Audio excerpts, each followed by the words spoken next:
investment advisors carry out their duties to their clients, and that companies and entrepreneurs can access capital they need to succeed. The SEC is a remarkable agency. We serve investors building for a better future and issuers raising money to fund innovation while overseeing the capital markets where they meet. The essence of this is captured in our three-part mission: protect investors on one hand, maintain the markets in the middle, fair, orderly, and efficient, and facilitate capital formation. So capital formation meets investors and the markets in the middle. Today, we oversee over $100 trillion U.S. capital markets, and they're the deepest, most liquid in the world. To put this in context, the assets of the entire banking system are just $23.5 trillion. So our capital markets are more than 4, almost 5 times that size. Comprising approximately 40% of the world's capital markets, the U.S. capital markets outpace our rough 24% of our economy. So we're kind of punch above our weight class. Everyday investors benefit from the U.S. capital markets. Their investment portfolios fund home purchases, college education, retirements.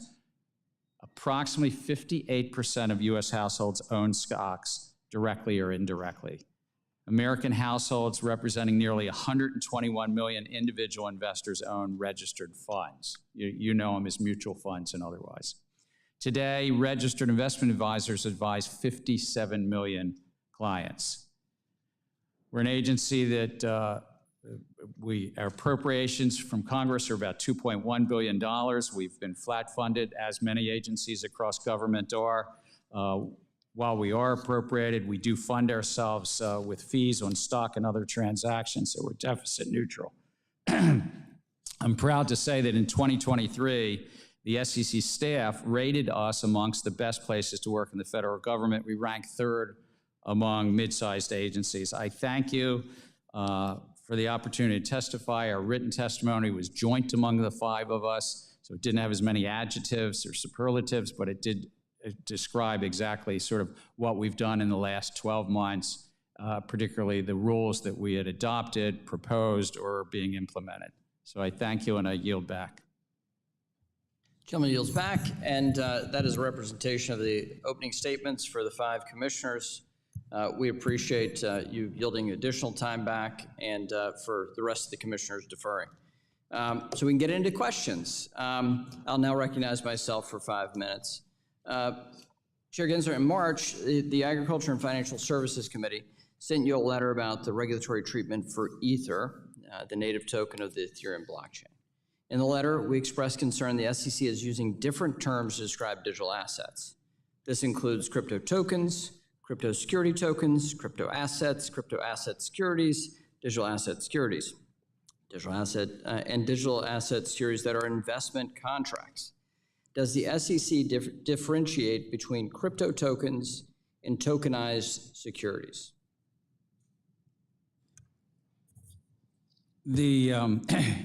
Whether any one offer or sale of an asset is a security depends on the facts and circumstances. In terms of the language or nomenclature, it's less about the terms, it's more about the economics. And it really goes down to a Supreme Court test, which is the law of the land, called the Howey test. And whether an investment contract is being offered and sold to the public, and that public is looking to others in a common enterprise, anticipating a profit. So the labels matter less than what the economics are. But there are different terms, and words have meaning. And the fact that you've used multiple different words to explain what seems to be the same phenomenon, I think really raises questions about clarity. Well, the laws are clear, and it's written by the Supreme Court, but also... The laws are clear, but what we're seeing from the SEC is a lack of clarity. That's what I'm trying to ask you about. You have no... The direct question is about the different terms, and rather than answering that question, you answered a separate question. Kudos to you. Commissioner Peirce, let's get into this question. Do you think that one reason why multiple terms are being used here for crypto is that there's no regulatory clarity or consensus identifying which tokens may or may not be offered pursuant to an investment contract? I think that's absolutely true. We've taken a legally imprecise view to mask the regulatory lack of clarity. So this question of an investment contract, the SEC defined crypto asset securities as an investment contract represented by the underlying crypto asset. Yet, tucked away in a footnote on an amended complaint, the SEC clarified a security is determined by the, quote, contracts, expectations, and understandings centered on the sales and distribution of a digital asset, and not that the digital asset itself is a security. Is the SEC using inconsistent standards here? I mean, is that what's happening? I think what's happening is that we're trying to be ambiguous because the legal precision carries with it real implications. And this is why people have been coming to us and saying we need clarity. Is the token itself a security? Or is it part of an investment contract? Is it being sold together with an investment contract? If it is, what is that investment contract and how long does it track along with the token? By using imprecise language, we've been able to sort of suggest that the token itself is a security apart from that investment contract, which has implications for secondary sales. It has implications for who can list it. And I think this is absolutely, we've fallen down on our duty as a regulator not to be precise. And so tucking into a footnote that, yes, we admit that now actually the token itself is not a security, that's something that we should have admitted long ago and then started wrestling with the difficult questions. Okay. So would a statutory definition provide that clarity for the agency? Or is this something the agency can do itself? We certainly have authority where we can provide guidance. We can use our exemptive authority. It's always helpful to have Congress weigh in, but there certainly are some guidelines we could provide in this area that we have chosen not to provide. But a statutory definition would help. Well, I always welcome the input of Congress. That's fantastic. Everybody's writing, your fellow commissioners are writing that down. We hope to hear more of that today. So let's continue with this question. You've highlighted publicly, Commissioner Peirce, concerns that SEC is devoting a disproportionate amount of time on the digital asset ecosystem and diverting limited staff resources away from other mission-critical work. Capital formation. How much work has been put into capital formation in the last 4 years for your agency? Nothing on the positive side. I would say we've done things that are negative to capital formation. I now recognize the ranking member, Ms. Waters, for 5 minutes. Thank you very much, Mr. Chairman.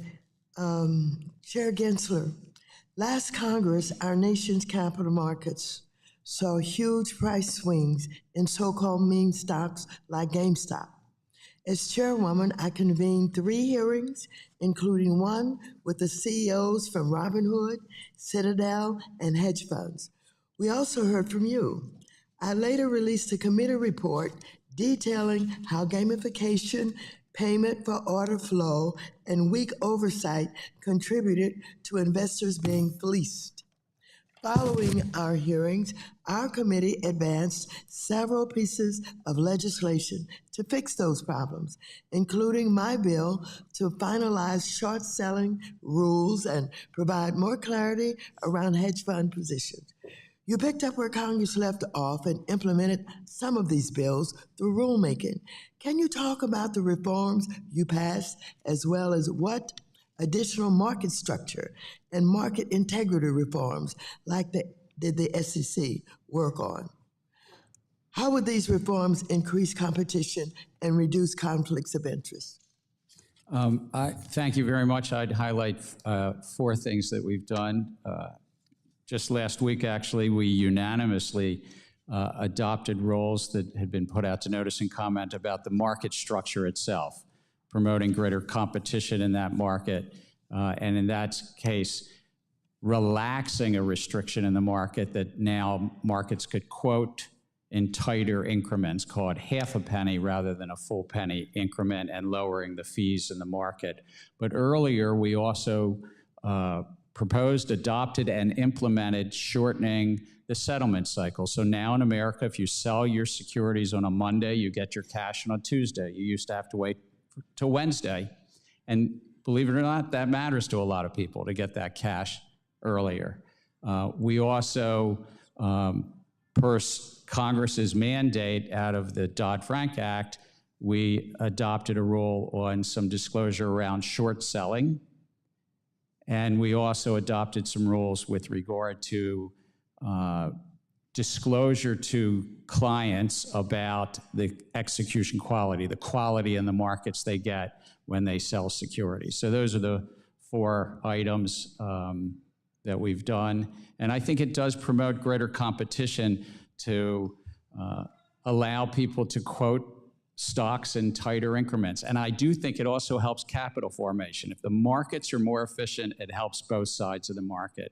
I think that it helps capital formation and investors. I don't think there's like an either or a dichotomy. I think most of what we do has helped capital formation. Well, thank you very much. I can recall during the time that we got involved in this issue, particularly looking at the relationship between Robinhood and Citadel, for example, and calls that we received about Robinhood cutting off investments and just closing down. Is that cured or is that common? The closing down where investors couldn't actually buy additional securities happened because of the relationship with the clearing houses. And I think this shortening of the settlement cycle was a big plus to that and helped limit the chance that could happen again. So I do think that that was a direct result of the hearings that you had, what was that, in February of 2021. Well, thank you very much. I've gotten a lot of calls wanting to know, what did we do? They didn't seem to know much about the bills that we passed. And I suppose that the general public does not know what you did, and we need to make sure that we get that information out in some shape or form so people will know that we dealt with those issues at the time that we experienced them. Thank you, and I yield back. Lady yields back. We'll now recognize the Vice Chair of the full committee, the gentleman from Arkansas, Mr. Hill, for 5 minutes. Thank you, Mr. Chairman. Chairman Gensler, Commissioners, we're glad you're with us this morning. Chairman, over 2/3 of the members of this committee have rejected the Commission's approach to regulating digital assets at the SEC. These bipartisan members collaborated and voted to pass our fit-for-purpose Fit 21 legislation with overwhelming bipartisan support in the House of Representatives, including 71 Democrats. All the commissioners, I think, need to recognize that our ongoing legislative work to establish a market structure for digital assets, while we've been doing that mightily here over the last 2 years, the Commission has time and time again chosen to bring numerous enforcement actions in an attempt to claim authority over secondary markets and front-run Congress. Further, the Commission arguments in regard to several high-profile federal court cases in regard to digital asset oversight have been rejected, and in some instances, your actions called arbitrary and capricious. So, Commissioner Peirce, this regulation by enforcement approach, is it really superior to having Congress give you statutory direction? It's a very bad approach to trying to regulate an industry if you're trying to protect investors, if you're trying to shepherd the Commission's resources well. It's very inefficient. And at the end of the day, it leaves everyone wondering where the lines of our authority are. We have lots of areas where our authority is very clear, and we could spend our enforcement resources there, and we could spend our regulatory resources trying to provide clarity about what doesn't fit within our jurisdiction, and then we could leave the rest to Congress. Commissioner Lizarraga, you used to work for former Speaker Pelosi, and you may have noted that the former Speaker voted to pass Fit 21 this past summer. Do you support this legislation draft and efforts in Congress to establish a regulatory framework for digital assets in the United States? Congressman, I defer to Congress on its judgment as to whether a new framework for overseeing. Do you think that the existing framework that the Commission's following is the right way to go, or do you think there's a gap that could be filled by a statute in Congress? I think we're following the framework that's in place in response to violations of the law that we see in the market. I think it's something that we're doing in pursuit of our mission and in light of the fraud that occurs in that market. And well, we all want people to go after fraud. This is about people who are trying to do the right thing, and they find that an impossible task with this SEC. Commissioner Ueda, the Commission has failed to use its discretionary authority that the chairman noted in his opening statement under Section 36 of the Exchange Act to provide some regulatory clarity in the digital asset ecosystem. What could they have done? Pick an instance where you think that a working example where the Commission could have used exemptive relief in solving some of these challenges, either these ETP challenges, the special broker-dealer challenges, or the Howey test itself, to have just dealt with this at the Commission using exemptive relief. Well, thank you.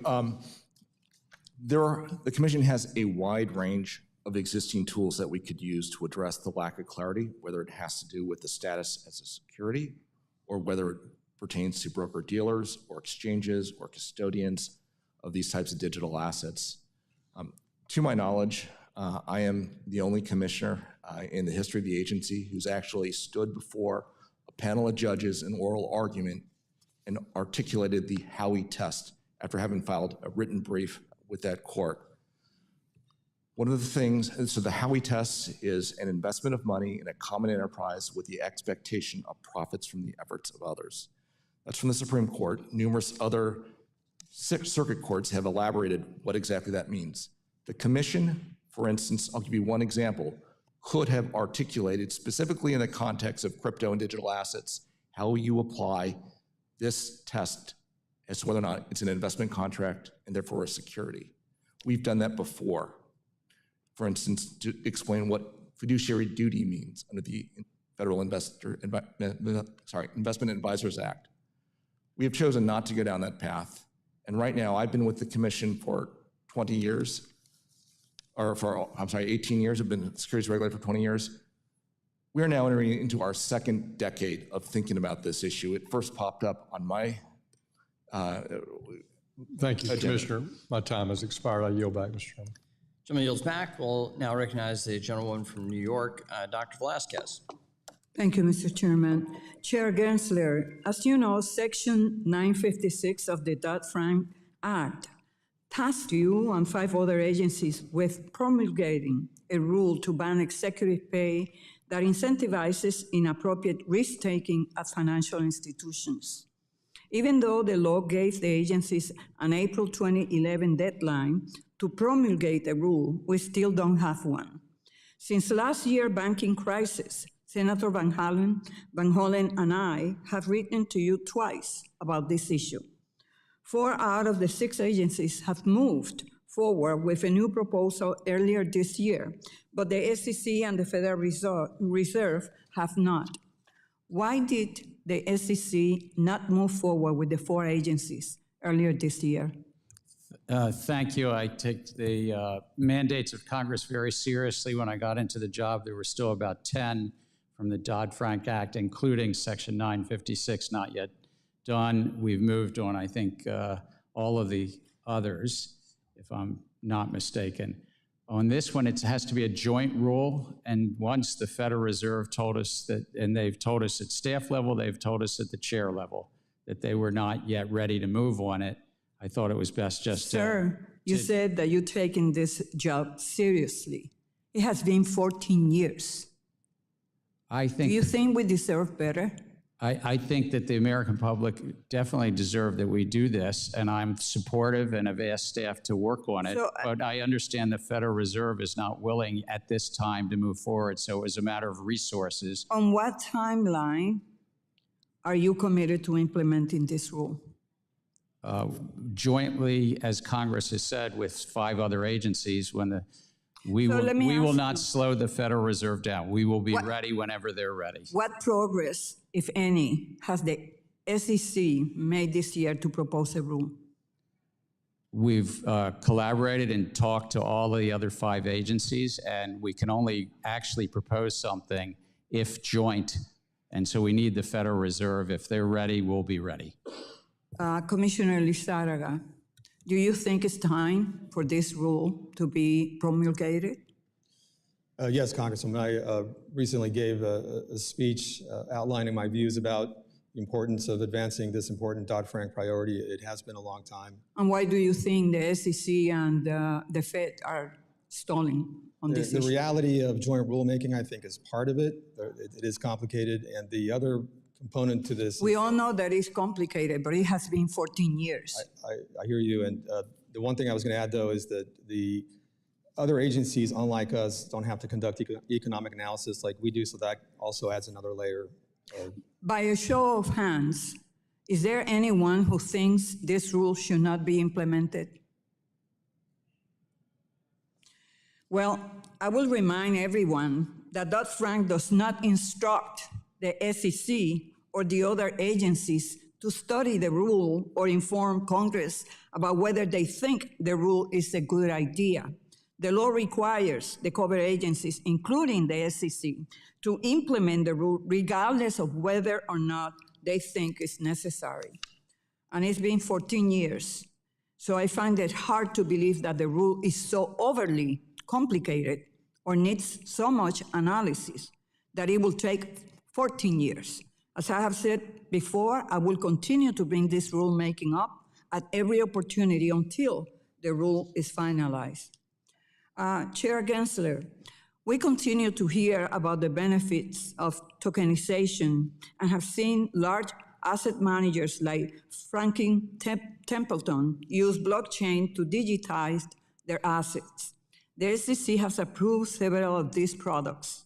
Do you see any evidence that the savings realized by the asset issuers is being passed on to the consumer?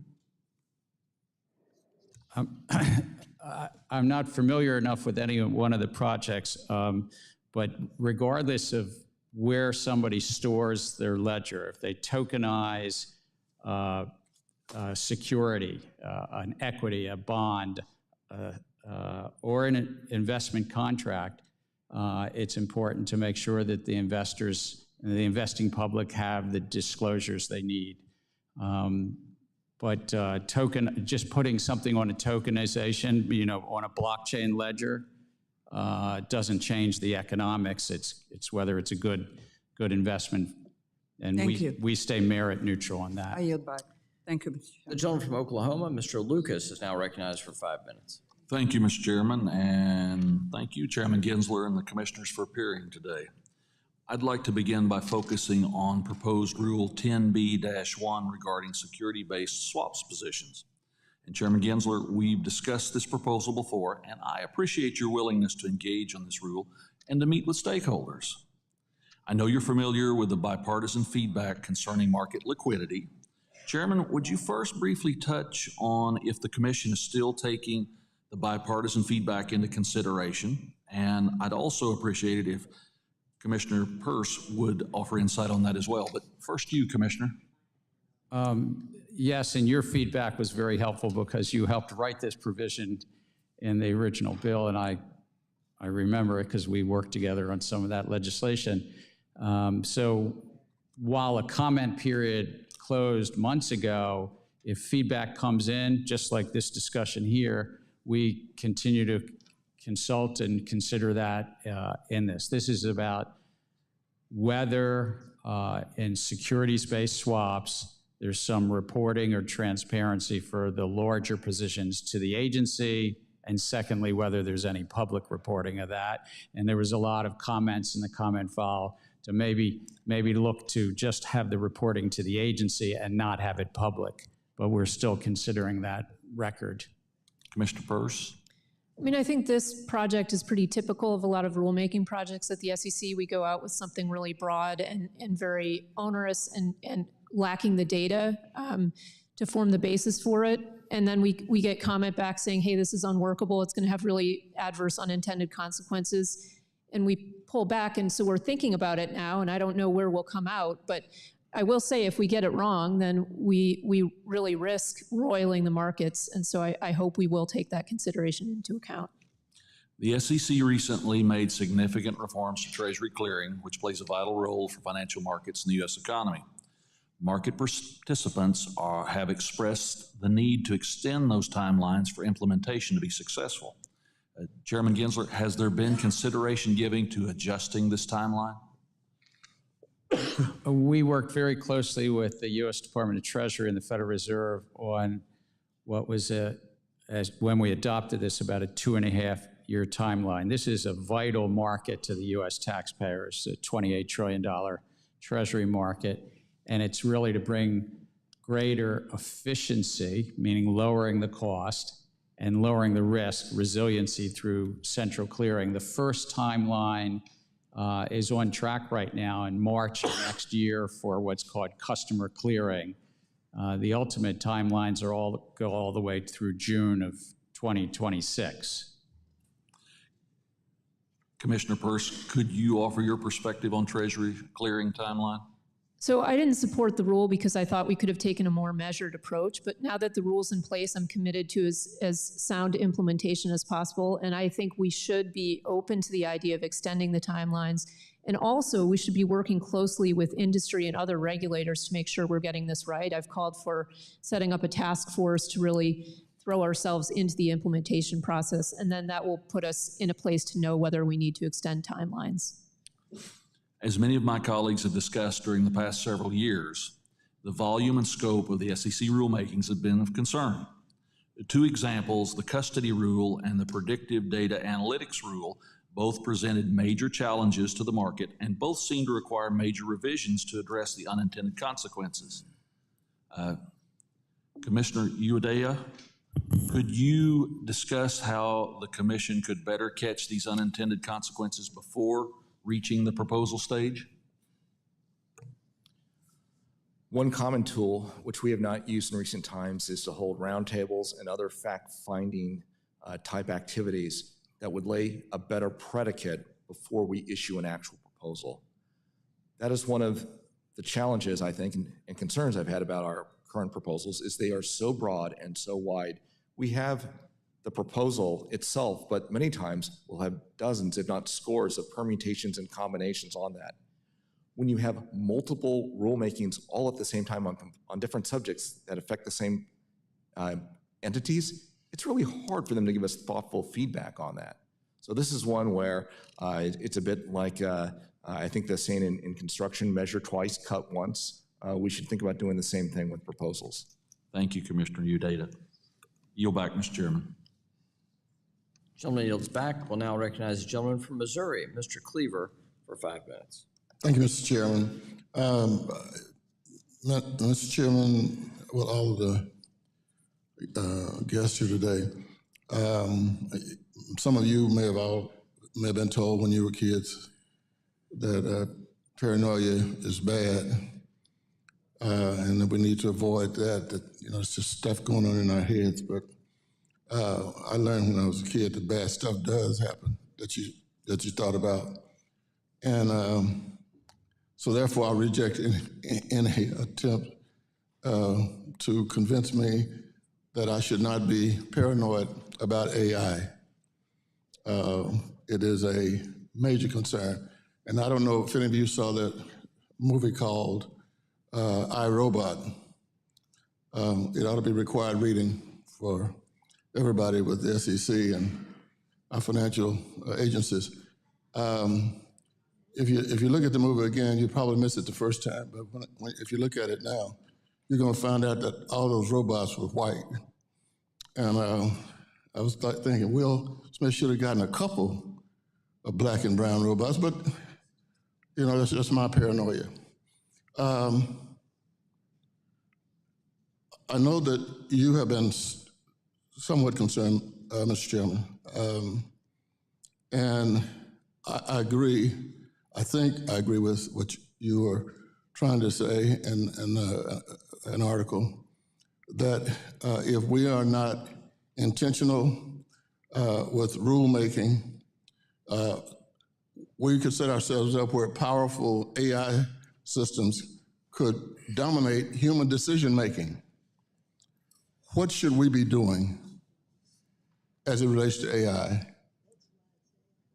I think it's one of the most transformative technologies of our times, but I share your view that it presents challenges. I think of another great movie. It was a romantic comedy, not I, Robot, but Her. And you might remember Scarlett Johansson is the voice of the virtual assistant girlfriend to Joaquin Phoenix. And These robots are trying to tell us something. I'm sure. yeah. Well, at some point in time, she went offline, but it was 8,316 love interests that she had that all had broken hearts. It's a good movie. But the point is, we could end up with the same thing. We have 3 large cloud providers. 75% of the financial industry relies on 2 of those cloud providers. Those cloud providers are the dominant players in artificial intelligence, are growing to be the dominant. And we could see 75% of the banks and broker-dealers and financial sort of relying on a couple of, Scarlett Johansson, virtual assistants, so to speak. And I think that a future chair of a banking committee, House Financial Services Committee, could be overseeing a hearing saying, what happened? Why did we have the financial crisis of 2030 or 2035 or something? I think that's a risk. What to do about it? It's hard because it's across so many different financial actors. How do you sort of maintain diversity? And this is diversity of computers, diversity of competition amongst those algorithms. It's a hard challenge to solve. But I agree with you, it's a challenge. It's real. I'm interested in any of our other speakers or guests, if you have any views on artificial intelligence that may be of some value to those of us who are in Congress. I mean, I think skepticism is always warranted, but I think we also need to look at the promise of the new technology in ways that it can help us as a regulator to regulate better and can help the industry to better serve more people at a lower cost. And so we need to balance the skepticism with the optimism for what the technology can do. Congressman, as a member of the military and the Securities and Exchange Commission, I think we need to look holistically at AI across the board and not look at it just necessarily in the isolated world of financial background or the military side. I think we need to learn from each other across the government and implement something on a holistic basis to allow technology to grow and to be useful and really transform, possibly, as Chair Gensler said, the world as we know it, but also learn where we need to put holistic protections in place and how we can sort of learn from it and adopt appropriately. Thank you. The gentleman from Texas, Mr. Sessions, is now recognized for 5 minutes. Mr. Chairman, thank you very much. Mr. Chairman, I'd like to take a minute and to thank you for your service to the United States Congress and this committee. Quite likely when we come back next time, and if we hold another meeting, you'll be a retiring member of Congress. But during your period of time that you've been here, I've enjoyed not only your confidence and your friendship, but your service. I want to personally thank you for that. Thank you, Mr. Chairman. Thank you. Mr. Chairman, you and I have had an opportunity to deal with each other a couple times, and you know my comments that I have made to you about the rights of people who are on the other side that you regulate. Today, I'd like to just take a few minutes and tell you the things that I think are important for the entire commission here. One of them is that I believe that you need more fairness and balance. I think the SEC does not have fairness nor balance. I think that the SEC is engaged in selective enforcement. I think they're engaged in selective enforcement, perhaps of 1 or 2 or 5 people in a marketplace that were not really guilty of anything, but simply were someone that you wanted to make an example of. I think that you can come up here and hear members say how proud they are of you for having $5 billion worth of fines that you have put off of people who have theoretically done something wrong. That diminishes shareholder value too. When you fine a company, it takes away shareholder value. And that's one of the things that your commissioners have talked about today, that their mission is to ensure shareholder value and to protect people. Mr. Chairman, I believe that you should engage, as well as all the commissioners, in making sure that you do not make examples of a few select people. Mr. Chairman, I believe you should look at the mission statement that the SEC has, perhaps on a daily basis, and make sure that your staff and you live up to that. I believe that if you get in trouble, if you didn't intend to get in trouble, you ought to be able to get out of trouble. You ought to be able to work your way through regulatory morass instead of waiting for the average of 140 days or whatever it might be for you to respond back to a person. Mr. Chairman, I believe that the marketplace is complex. I believe that things happen that none of us have any real control over, including bankruptcies or other matters. It's when you collude to do something, or you have insider information, or you fail to do your job properly, due diligence or whatever.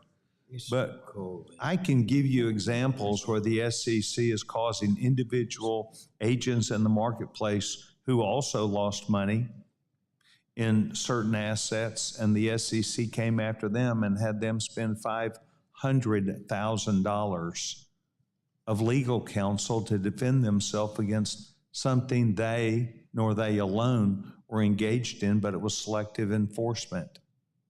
And I have seen this across this Biden administration at the Department of Justice, at the SEC, and other places. And I believe that there is some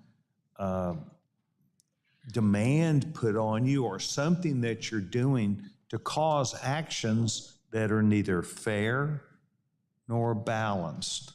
I've got a minute left. Sir, would you like to engage that issue and defend that? I'm very proud of the agency and the hardworking folks of the agency, the 1,300 folks in enforcement, but all the other lawyers and accountants and economists and my fellow commissioners that support that effort. They follow the facts and the law where they take them. We do bring, as noted, 700 or so enforcement actions a year, many of them settled actions. We look to people who cooperate with the agency and really recognize that cooperation with the agency to try to, as you say, get things right. I, by the way, would concur with you. Markets are complex and life is complex, and people do often make genuine, just human mistakes. But our enforcement division, I couldn't be prouder of them. I will look and forward to following. testing that theory, and I want to thank each of you for your service, not just to the SEC, but the American people, and I will challenge you properly and professionally on this issue. Mr. Chairman, I yield back my time. The gentleman from Illinois, Mr. Foster, is now recognized for 5 minutes. Thank you, Mr. Chairman, and to our witnesses. Price discovery is critically important to the success of our capital markets, and it's really foundational to investor confidence. However, with the rise of day trading and trading apps, social media buzz seems to have as much an effect sometimes on equity pricing as economic fundamentals. This concern gets amplified when the social media is swamped by inauthentic AI-generated bot accounts that the social media platforms seem unwilling or incapable of identifying and removing. It is obvious that manipulative misinformation can have long-lasting impacts on companies' reputations and their ability to raise capital. And perhaps abusive short selling is the most obvious example where this could happen. Chairman Gensler, do you think that revisiting short selling regulations is necessary to prevent this sort of manipulations that can happen on social media or other false claims injected into fake media sites, various kinds of inauthentic, often AI-generated speech? Let me start with artificial intelligence and then go to the short selling, if I might. But I think fraud is fraud, and whomever deploys a model has a responsibility to make sure that they're not using that model to defraud the public, manipulate the markets, as you say. But I think it will be an interesting challenge over time, whether this committee or judiciary committees across government will have to sort of address this concept of the state of mind and what's the lawyers call scienter. Is the model thinking the human that deploys them, I believe, has certain responsibilities, but that may play out in Congress as well. I think in terms of short selling, it is an important part of the markets. This is a very important part of price discovery, that we in our capital markets, somebody can express a view that a stock will go up, and somebody can express a view that it's going to go down. What's critical is that people are not trying to make false claims, lie to the public, manipulate markets. Yeah, and so the issue is the anonymous AI-generated trash that's appearing on social media and our inability apparently to stop it. And that's very different than an opinion letter in the Wall Street Journal where everyone knows who's involved. It's a very different. And I can only speak for myself, but I contend that that individual who deploys the model has certain obligations to ensure that that model is not making false claims, misleading. If we can figure out who they are. Well, separately, I've heard concerns from industry participants about influencers, bloggers, celebrities, and others that use their celebrity status to promote investments without disclosing that they are in fact being paid to do so. And what's worse is when the person that's paying the promoter may have a position in the company that they intend to liquidate alongside the promotion, which is, really a classic pump and dump scheme. There's been some high-profile examples recently in the crypto space, but I understand there may be issues in just the over-the-counter markets as well, where smaller companies raise capital. Can you say something about that? Congress actually spoke of this in our original statute and thought that when you were advertising or promoting a stock or security, that you had additional obligations. So put in place rules, a law against, if you're touting, you have to say who paid you and did you get paid. You can't just say #ad. You have to say something more. And that was Congress's will. And we have, from time to time, found celebrities who've forgotten that important law, and we've brought enforcement or never learned it. Yeah. So are there gaps in the SEC's authority to pursue these cases?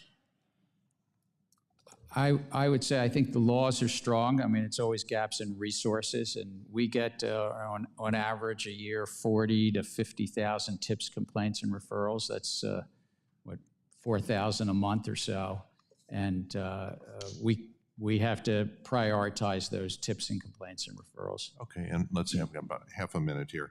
I didn't support the FIP 21 Act, and one of the things that confused me about it is that it defines a 20% threshold for ownership to be enough decentralized to become a tradable equity. And so this, and the problem is that at the same time, it allowed anonymous self-hosted wallets. So how would the SEC identify who owns 20%? Gentleman's time's expired. We'll ask the chair to respond for the record. The gentleman from Michigan, the chair of the Oversight Subcommittee, Mr. Heising, is now recognized for 5 minutes. Thank you, Mr. Chairman. I'm going to take one quick second, and I first want to say thank you to you for your leadership, your confidence in not just me, but your leadership team as we tackled some very tough issues, and more importantly, your friendship. Of course, I'd appreciate 15 seconds back on the clock, but it is an important note to say thank you. I'm going to start here. First of all, thank you all for being here. I think this is an important step. It's been quite a while since we've seen all of you here at one time. Commissioner Peirce, you have noted that in keeping with the materiality standard informing SEC rulemaking on disclosures, quote, information is material if there is a substantial likelihood that an objective, reasonable investor, by the way, that's language that Thurgood Marshall used in the 1976 court case establishing materiality, would consider the information important to an investment or voting decision. All reasonable investors value financial returns, but they may diverge in which non-economic considerations are important. Could you explain the difference between that, why the commission has diverged from this traditional, well-established materiality standard, and we've started hearing, quote, decision useful language? Unpack that a little bit, please. I think the reason to depart from a materiality standard and instead embrace this more ambiguous decision useful standard is so that we can listen to the voices of non-investors, people who have non-investment interests in companies and seeing companies do things. And so you open it up to this wide range of stakeholders who has any list of non-essential, non-economic interests in a company. Do you have concerns with that? Absolutely. I mean, our job is to get information to investors to help them make decisions, not to a random group of stakeholders. And it seems the courts have had concerns with that as well. All right. Chair Gensler, we've seen there be an uptick in the industry pressure at the court level against the SEC, but we've also seen the SEC embark on a rulemaking agenda that some have called frenzied and rushed. In testimony before the committee, the chair noted the number of finalized rules is less than a number of my predecessors in a comparable time frame, essentially that your rulemaking onslaught is on par with past chairs. Again, to both Ms. Peirce and Mr. Ueda, although the chair might technically be correct on that, isn't it true that the breadth of this rulemaking is indeed historic that you've seen? And how would you respond to those comments about it's just been business as usual at the SEC? Yeah, the breadth of the subject matter covered, the number of rules, and the complexity of the rules, and as Commissioner Ueda mentioned, the number of different alternatives being offered in those rules means that it's a very difficult lift for the public to respond. Mr. Ueda, quickly. Yeah, you can't compare just top line numbers. You have to look at the substance, and these are very, very complex and wide-ranging rule proposals under the current chairmanship. Okay, I'm going to try and get through two more things here. And Chair Gensler, I'm going to turn to you. I'm increasingly concerned the SEC is moving away from that, acting as an independent commission as it's intended to be. Obviously, I believe the overreach via the climate disclosure rule now seems to be extending to companies seeking accessing U.S. stock exchange, the ability of ESG activist groups to unduly influence what is supposed to be an impartial assessment of a company creates a dangerous precedent. Last week, the House passed my bipartisan piece of legislation that pushes back on some of these groups who, frankly, have hijacked our capital markets process. Please, yes or no, as I want to hit one more, will you commit to ensuring the SEC will not allow ESG agendas to drive whether a company that has accurately and fully disclosed its business operations and risk can be publicly listed in the U.S.? I don't think it's a confusing question. Are you going to allow ESG activists to influence your decision whether a company is allowed access or not to be listed? Companies, as long as they comply with the law, can list. And I also want to agree with Commissioner Peirce earlier. Materiality is about the investors, and decision useful, because they were words I use, are about investors. Investors making decisions, I've got not 5 non-investors. Sorry. PCAOB, yes or no, if, as Ms. Ho at the PCAOB has said, that the actions may end up breaking the public company auditing profession's back, particularly for small firms. Yes or no, if we break the profession in the name of investor protection, are we really protecting investors? I know I will ask for a written response on that, but I appreciate that, Mr. Chairman, and I yield back. The gentleman from California, Mr. Sherman, is now recognized for 5 minutes. All the money and power in this town is with the crypto industry. They make money literally by making money. They put a couple $100 million that we know about into politics just recently. And of course, I say that we know about because crypto's one magic skill is the ability to hide money, hence the name cryptocurrency, which means hidden money. And if you look at our campaign finance laws, there's no way for to enforce them when a politician accepts crypto and has really no idea where that money's coming from. Thank you for standing up to crypto. Thank you for standing up for the rights of those investors who care about the environmental impact on their investment. And let me point out that many courts' decisions have basically come down to materiality is decision useful information. And it is simply a renunciation of capitalism for government to say, investor, you're wrong. You can't make decisions based on the environment. You have to make your decisions only based on earnings per share. Last I heard, government telling the investors what to do is not the capitalist system. Commissioner Crenshaw, you haven't had a question. This is something we discussed.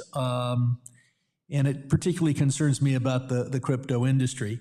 It's my understanding that you have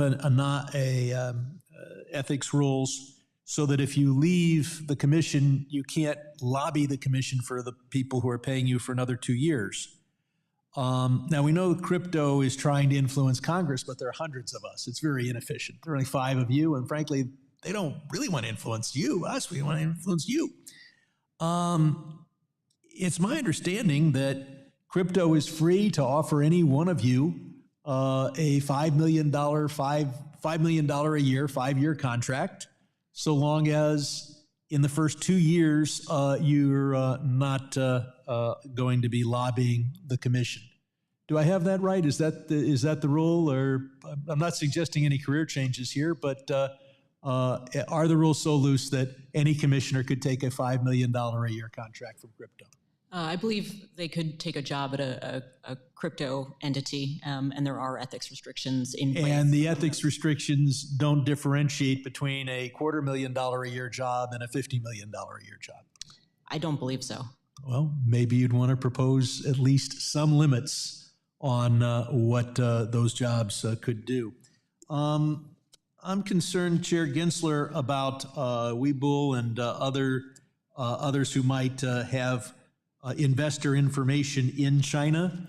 Is the commission going to do anything, especially in light of our concerns here about TikTok, to make sure that when investor data is in the hands of, say, a brokerage firm, that it is not accessible to the Chinese Communist Party? Whether a brokerage firm is owned by Chinese or Americans or Europeans, they have to comply with our laws and they have to protect information. Customer information. But does that, as a practical matter, are they free to comply with those laws by storing the information in China? There might be cheap data storage available in Shanghai. No, I believe so. As long as they comply with our laws, they can store it in any geography. Well, I would hope the commission would look at a requirement that understands that in reality, if it's stored in Shanghai, it's not protected from the Chinese Communist Party. You should require that the data not be stored in China. And I want to commend you for withdrawing, and I know you're going to be republishing rules on swing pricing, liquidity rule, safeguarding the safeguarding rule. And I think you've really listened to Congress. I think those rules needed change. On the other hand, I want to commend you for the rules giving climate investors the information that they need and deserve. I want to point out, as you look at the safeguarding rule, that there are, do you see any reason why that would have to deal with the safeguarding of real estate? I mean, it's hard to move and the county records are pretty clear. Are we worried that, would we need the safeguarding rule to cover real estate? Again, we put something out for comment. We got a lot of feedback, including around real estate, and I've asked staff to take all those comments in and make a recommendation to the 5 of us on how to move forward on, in essence, reproposing, taking in consideration the scope of the assets, for instance, this real estate, but also the requirements. There were many comments about the requirements and whether to do that which Congress had originally laid out in Dodd-Frank on this. The gentlewoman from Missouri, the chair of the Capital Markets Subcommittee, Ms. Weiger, is now recognized. Yes, thank you, Mr. Chairman. Commissioner Peirce, the SEC continues to extract huge settlements for enforcement cases relating to, I'm going to call off-channel communications. Firms have paid a combined total of over $3 billion in fines as part of the overall sweep. Has any fraud or customer harm been found, and what is the SEC basing these fines on? It certainly has become a cash cow for the SEC, and so the typical case is not based on fraud or any evidence of a problem other than a record-keeping problem. Now, that's a serious problem, but I think we need to address it not through enforcement first, but through regulatory work that involves working with people on the outside the industry and so forth to try to figure out how to make these rules workable and also effective for our regulators. No fraud, no customer harm. Why didn't the SEC issue a risk alert during COVID, for instance, when it knew that the whole world was becoming more reliant on using phones for communication during this time of abrupt, forced remote work? Why did the SEC wait and play gotcha after the fact with enforcement actions? Yeah, I mean, I think you point out that a lot of this probably did stem from the fact that COVID changed the world and the way we do things. And that's why we should have taken a regulatory approach first. And then for people who were outliers and bad actors and were defying the rules, we could have brought enforcement action. Over $3 billion. It's quite the cash cow. I'd like to enter, Mr. Chairman, into the record the dissent that Commissioners Peirce and Ueda released today regarding this.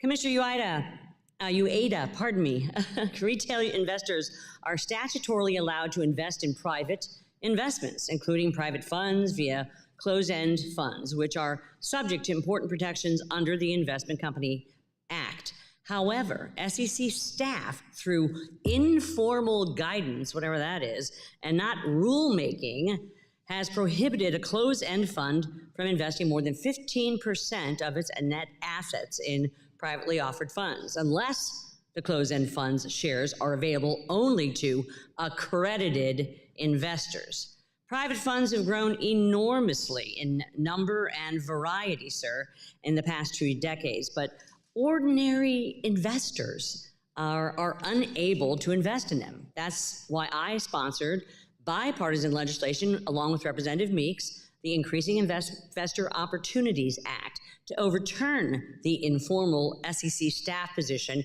and allow closed-end funds to more fully invest in private funds.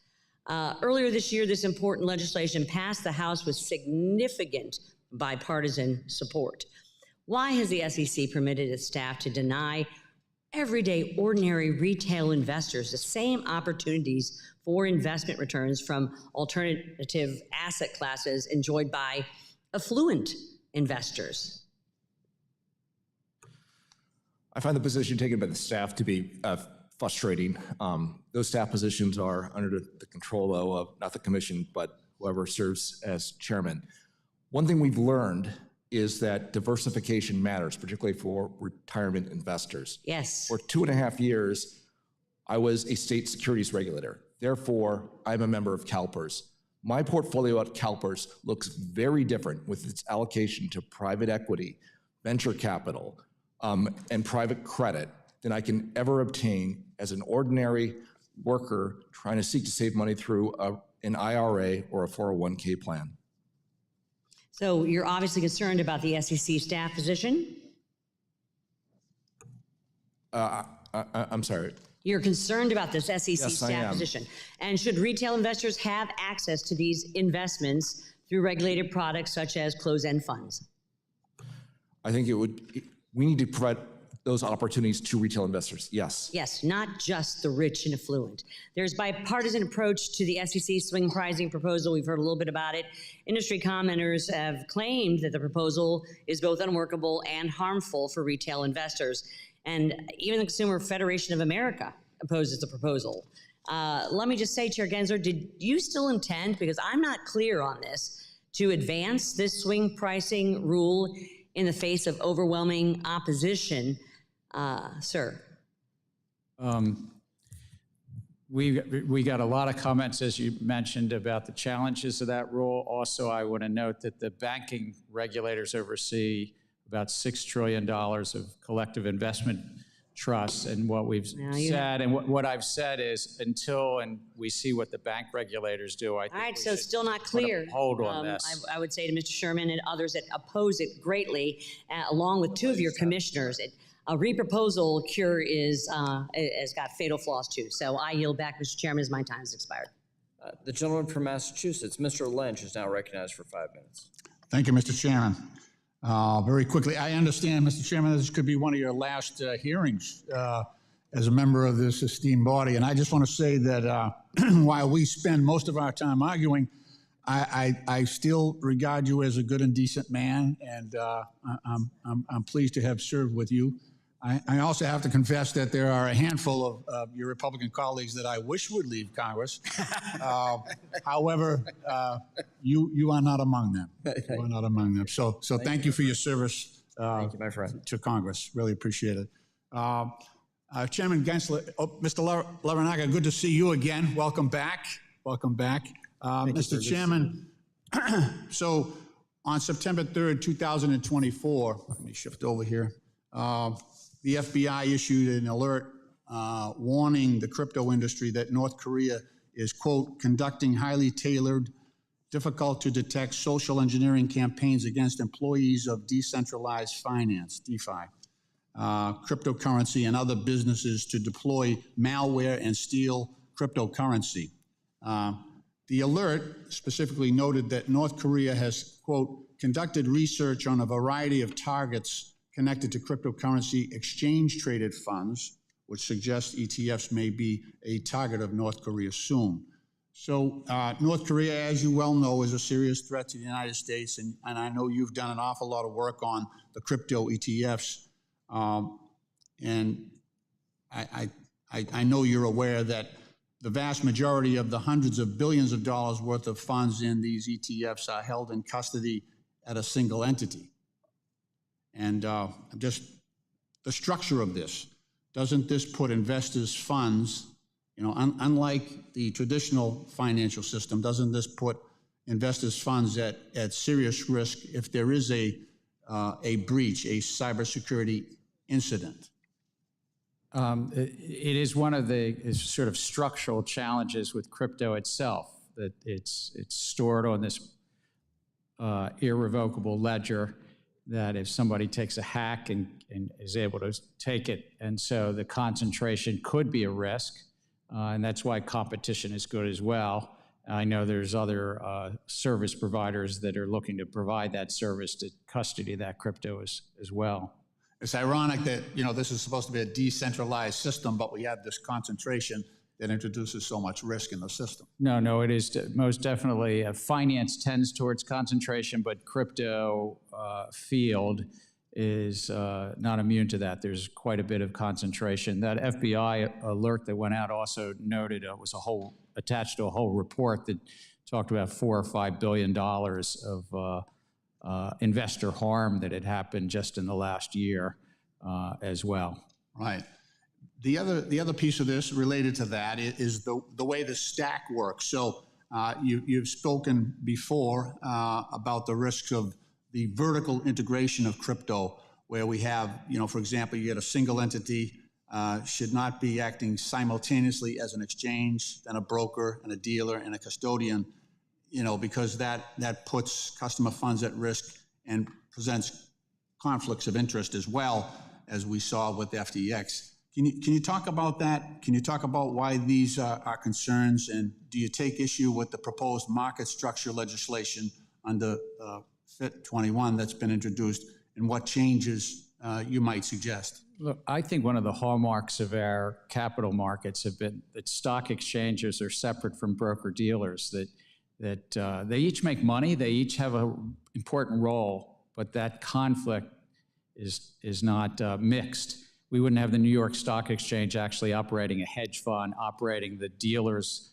on the floor as well. They're kind of separated. And we've seen in the so-called crypto exchanges commingling this and also taking custody of their customer funds. And at times, as you mentioned, the FTX collapse, being fast and loose with those customer funds.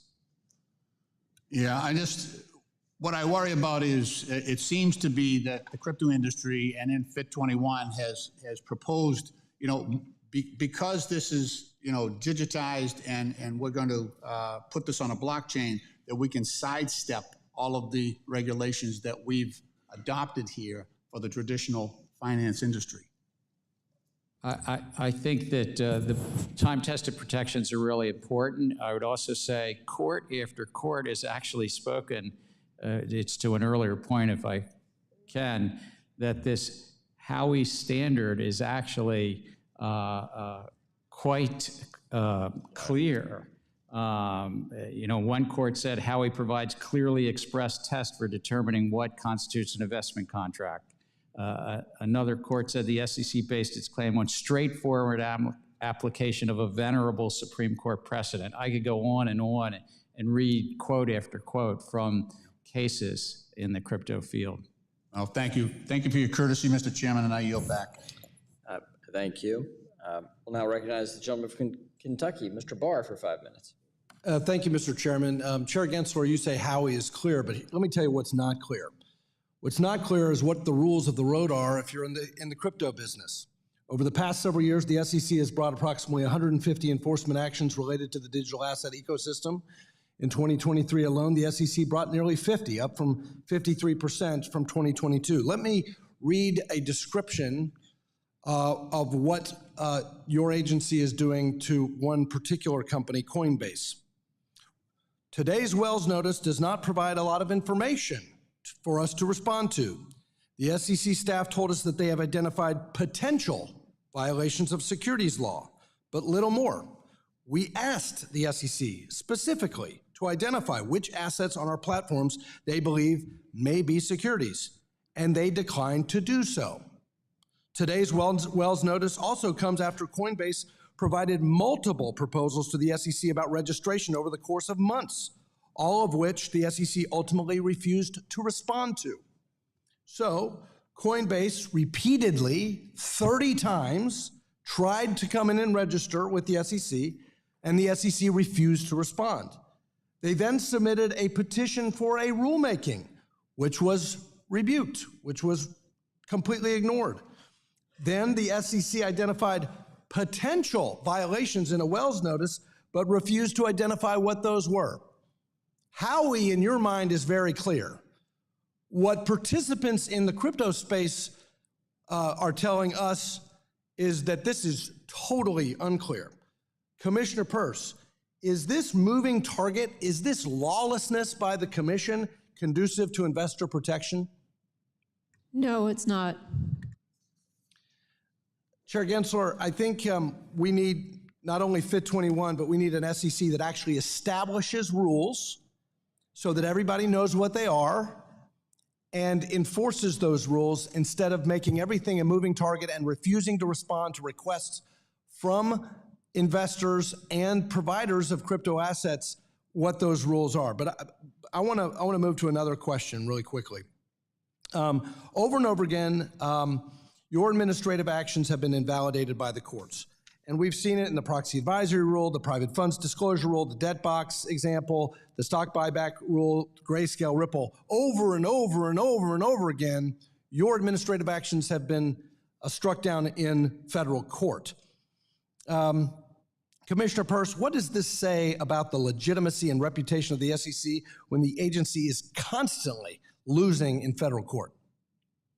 Well, it certainly says we need to be a little more careful when we go out with proposals and when we take actions to make sure that we're acting within the constraints that Congress gave us. And these are things that, in many of these instances, private fund rule, advisor rule, for example, we knew ahead of time that there were legal questions about whether we had the authority to do what we did, but we moved forward, and this is not good for our institutional integrity. Well, it's in administrative law files, violation of the APA, arbitrary and capricious actions, but let's go to the basics. The basics is statutory authority, and now we have West Virginia versus EPA and Loper Bright overturning Chevron. In light of those decisions, Commissioner, can you identify any specific statutory authority Commissioner Peirce, can you identify any specific statutory authority where Congress has granted the SEC authority to promulgate regulations that compel companies to disclose general and immaterial information about environmental or social issues? As I pointed out in connection with the climate rule, I'm very concerned about moving beyond materiality. I think that we are on shaky legal ground when we move away from financial materiality, which is the touchstone of our disclosure. Well, is there any statutory authority at all, specific statutory authority? There are instances where Congress has told us specifically conflict minerals, for example, where we want you to go and do something regardless of the materiality. Well, let me ask you this. Our colleagues, my colleagues on the other side of the aisle, Mr. Kasten and Mr. Vargas, introduced the Climate Risk Disclosure Act in the 116th Congress, and then the House passed a version of that in the 117th Congress, Representative Vargas's Corporate Governance Improvement Investor Protection Act. Those pieces of legislation, to their credit, to my colleagues' credit, attempted to confer specific statutory authority to the Commission to do what you did in the Climate Disclosure Rule. But guess what? The Senate didn't pass those laws. The fact that this body has proposed statutory authority but specifically declined to enact it into law, what does that say about the SEC's authority to promulgate the Climate Disclosure Rule? Again, our baseline is materiality. If Congress wants us to do something in immaterial disclosures, then they can tell us to do that. Point is, we haven't done it. You don't have the authority to do it. I yield back. The gentleman yields back. The gentlewoman from Ohio, Mrs. Beatty, is now recognized for 5 minutes. Thank you, Mr. Chairman and Ranking Member. To our witnesses, let me start with you, Chair Gensler. I've got a couple questions I'm going to try to get through. The first one is on proxy advisory firms. As you know, these firms are contracted by investors to provide them with independent advice and analysis on proxy votes, which is where the shareholders are presented with an opportunity to vote on a whole host, a range of matters requiring the company's policy. Proxy advisory firms also help level the playing field for those smaller investors who may not have the money, the resources to conduct such research on their own. Can you tell me how the SEC's regulations on proxy advisory firms ensure that these firms are acting in the best interest of the shareholders? It's a little bit complicated because the prior commission in 2020 had proposed and adopted a rule on proxy advisors that then has recently gotten, I guess the word would be vacated, but I have to get the right word. Commissioner Peirce, do I have that right word? I'll defer to you as the lawyer on this one. All right. If it's this complicated for you all, then So no, I'm just saying because the rule that the commission adopted in 2020, just recently in a court, in the DC Circuit Court, was not upheld. Okay. It was a prior commission's rule, and so I don't think that we have the direct authorities that we once had or thought we had. Okay, I'll look at what they did, and then we'll come back because we need to visit that, because now if you don't think you have the authority, I don't know what's going on with these smaller investors. Okay, but let me switch to human capital management disclosures. Mr. Chairman, the human capital disclosures include employee salary, as you know, information, training and development initiatives, as well as talent attraction and retention metrics, just to name a few. Investing in these areas can have a significant impact on company performance. Additionally, by investing in training and skills, team skills, company objectives have met 90% more often their goals. Since 1998, I believe, firms in the European Union have been required to report human capital investments in relationships to all those things, the salaries, the bonuses, and other benefits. By comparison, the United States, only 15% of S&P 500 firms report this information because it's not required. Do companies that disclose this information see any tangible benefit in terms of their shareholders' values and returns, in your opinion? I think that it's important information, but it ultimately is not what I think. It's whether investors find it material. Back to Representative Barr was asking earlier. We have a disclosure system that's about investors and what do they find material to their decision-making, or significant as the Supreme Court calls it. And that's what's important. In 2020, the Commission actually adopted new updated disclosure rules around human capital, and we've seen some of the experience in the last 3 years of what companies are disclosing. We have heard from investors that many investors that want more specific information than companies are currently disclosing. So that sounds to me like, in my opinion, that it was of some benefit. Let me go to another disclosure in my last seconds on diversity and inclusion. We heard our ranking member open with the value and importance of that. Across a range of studies, research shows that diverse boards lead to improved financial results. For example, companies with the highest level percentage of women board directors outperform those with the least by 53% when it comes to return on equity. Could you talk more about the importance of D&I disclosures, including the benefits of such disclosures can have on companies' overall performance? And what are you all doing to increase the disclosures with D&I? I can say this, I find that just at the SEC, it's very beneficial to have a draw from the diverse population across the US, and I think it's benefited our agency to have senior leadership from all parts of the American public. In terms of... Gentlelady's time has expired. Thank you. If you want to send something to us in writing about that, I'd appreciate it. The gentleman from Texas, Mr. Williams, is recognized for 5 minutes. Thank you, Mr. Chairman. I want to say thanks to all of you again for coming today. It's important to have you here like this in this forum. Chairman Gensler, the SEC has been issuing rules and regulations at an alarming rate, and the scope of the SEC's regulatory flexibility agenda has been extensive.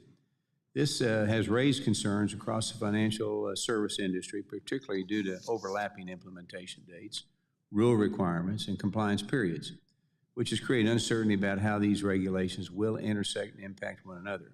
So for small businesses, and I chair the Small Business Committee, and I am a small business, there are growing compliance burdens can be especially overwhelming, often stretching their already limited resource and capacity. So, Mr. Chairman, have you consulted with the National Economic Council of the Treasury Department regarding the effects of these numerous new regulatory requirements on millions of investors and retirement savers? And if you have, what feedback have they provided? And furthermore, is the SEC considering the significant resource strains that firms may face when required to implement these rules simultaneously? We put each of our rules out with economic analysis and also a call to small businesses to get their feedback. And we do take it very much into consideration, whether it's from small businesses or if it were a comment from the Small Business Administration, for instance, if they had feedback for us. Or I think you mentioned the U.S. Treasury Department. On a number of our rules, not all of them, on a number of our rules, we go to them in advance, whether it's about the Treasury markets or the capital structure. But we're an independent agency from the U.S. Treasury Department. Okay. Commissioners Peirce or Uada, do you have a comment on that? I think we consistently overlook the disproportionate effects on small businesses, and that has been very evident in our failure to use accommodations for small businesses. Occasionally, we give them a little more time, but I think we could do much more.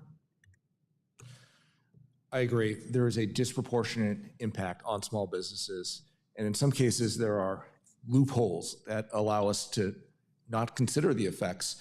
For investment advisors, the rules say you have to give special consideration if you have $25 million or less of assets under management.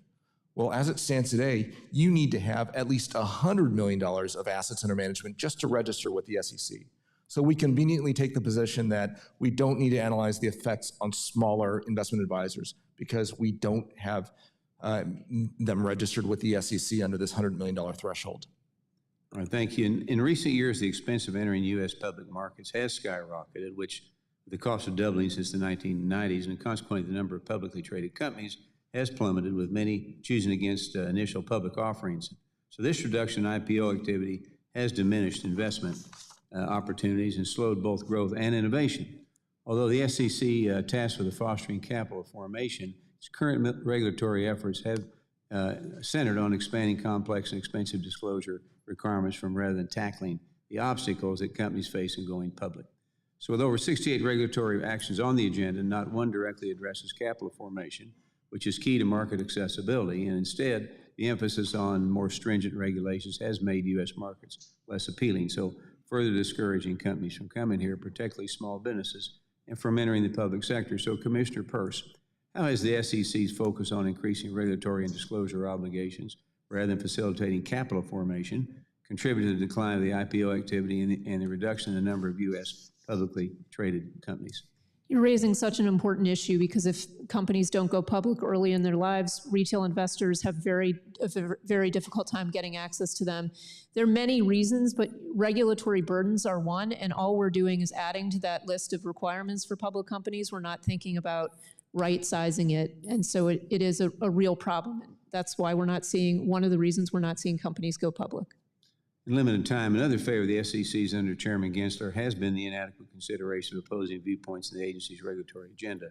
This practice is particularly risky because excluding diverse input can lead to regulations that lack real-world analysis and overlook how they might proportionally impact smaller firms, limit investment opportunities, or raise the cost for market investment. So it's crucial for any regulatory agency to actively seek and incorporate feedback from all stakeholders to fully understand the potential consequence of its actions from every perspective. So with limited time, Commissioner Uada, how does the SEC's tendency to push forward major rulemaking without adequate public input increase risk for investors? That's been, I think, the biggest problem with all of these overlapping, complicated rulemakings. We're not getting the input we need to make a good decision. Yield my time. The gentleman from California, Mr. Vargas, is recognized for 5 minutes. Thank you very much, Mr. Chairman. I want to thank you and the ranking member for convening this important hearing, and I want to add my voice to the chorus of those who have been saying thank you for your service and your fairness. I think you've treated all of us very fair, and I think it is a big loss to this institution that you're retiring, but of course we all wish you well in whatever your endeavors are after this. So again, thank you. I'd also thank the commissioners, the chairman and the rest of the commissioners for being here and for the service for your country for the past 90 years. The SEC has been fulfilling its stated mission of protecting investors, maintaining fair and orderly and efficient markets, and facilitating capital formation. Under your leadership, we've seen increased transparency for investors, increased accountability for those committing fraud. This makes it so investors get to decide which risk they would like to take, so long as the public companies hold up their end of the bargain by providing full, fair, and faithful disclosure. But I want to blame all of you, and in particular, Chairman, I want to blame you for a very boring meeting today. Very boring. And there's a reason for that. And the reason for that is there isn't the whole gaggle of reporters and camera people here in the front, because you've done a good job. And because the markets are doing well. If you had messed up, there'd be a whole bunch of reporters here wanting to know, but even my colleagues are not here. They all left. A pretty boring hearing. So I want to blame all of you for working so hard to make this such a boring meeting. And I have to say, I do follow politics a little bit. And I heard the 2020 election, heard something like this, a prediction. The stock market will crash if Biden wins in 2020. By the way, do you know who made that comment? You don't have to answer. I think you know who made that comment. And now that same individual says, if we lose, we're going to have a crash like you wouldn't believe. And went further, the largest stock market crash we've ever had. Well, I don't think that's going to happen either. Other predictions didn't seem to happen. But again, it's because you guys have done a very good job. And it's interesting here listening to you, because I normally read about you, I don't get to see all of you in person. there's a difference of opinion, clearly. And it's well articulated by all of you, and I think that that's healthy, and that's what we should have. None of you, unless I'm not aware of it, do any of you want to close down the SEC? Are any of you threatening to? Mr. Chairman, are you threatening to close down the SEC? No, I think it was a great creation of Congress, and it's helped the American public. Yeah, of course, and this is the way things are supposed to work in America, and I do still believe that we are the best hope for the world, really, to have a fair and just world when we can have discussions that are reasonable. I know they tried to parade the horribles here earlier, but no one took the bait because the truth of the matter is that the markets are working well. Where is the Dow Jones, by the way? Commissioner Peirce, where is the Dow Jones today? Do you know? Well, I haven't looked today, but I mean, the Dow Jones is doing well if we're looking at numbers. But I do want to say we get along very well as a commission. We work very well as a commission.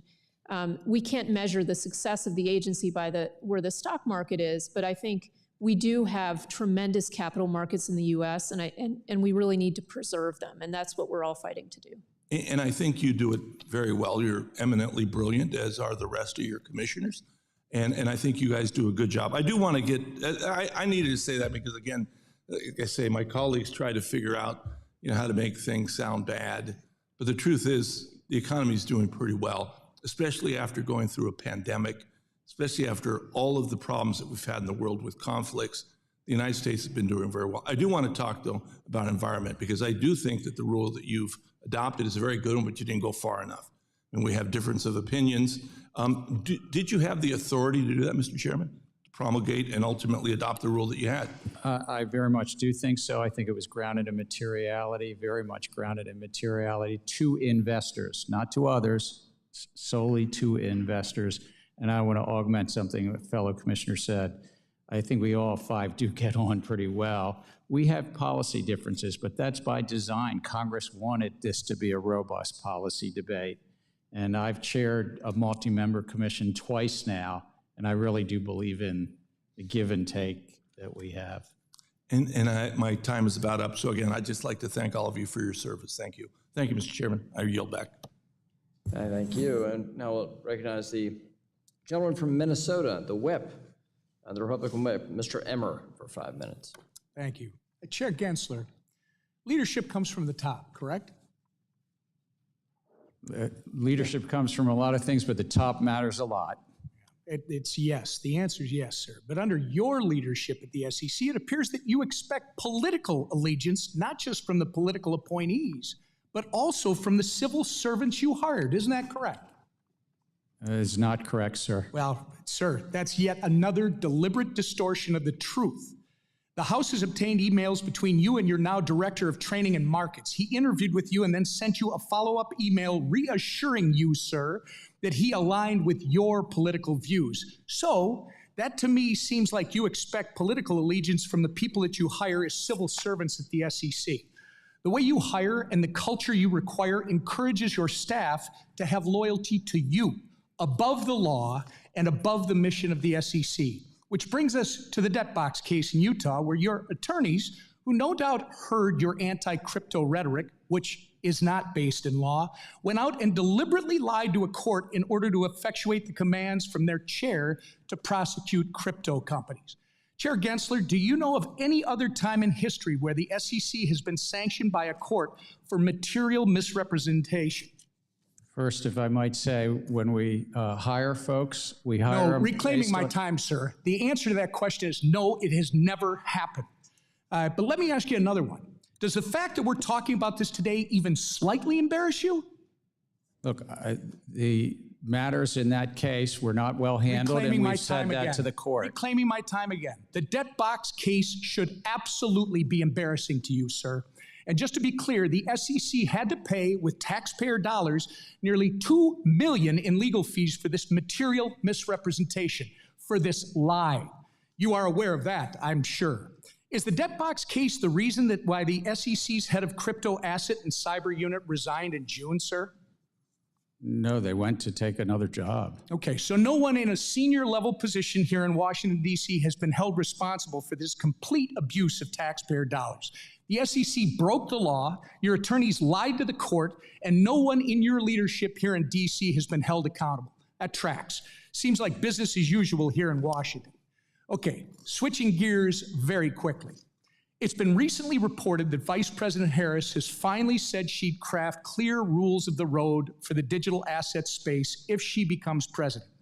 Is this your approach too, sir, or do you think she's rebuking you because she doesn't think you've done a good enough job establishing these clear rules over the last 3 years of her administration? I think that there's laws in place. If Congress wishes to change them, they'll change them. But we are enforcing the laws, and there are many people in this field so you don't that are think not she's following rebuking the laws. Reclaiming my time. Well, it's very interesting that you view your performance that way, because we have a litany of court cases, extraordinary confusion in the marketplace, and millions of Americans pining for clarity from you. You've abused the agency's enforcement tools, and you've even baited companies eager to comply with you, only to hit them with enforcement actions. You've retaliated against businesses and people who have come before this committee to talk about the next generation of American finance. And perhaps somehow, worst of all, you've made up the term crypto asset security.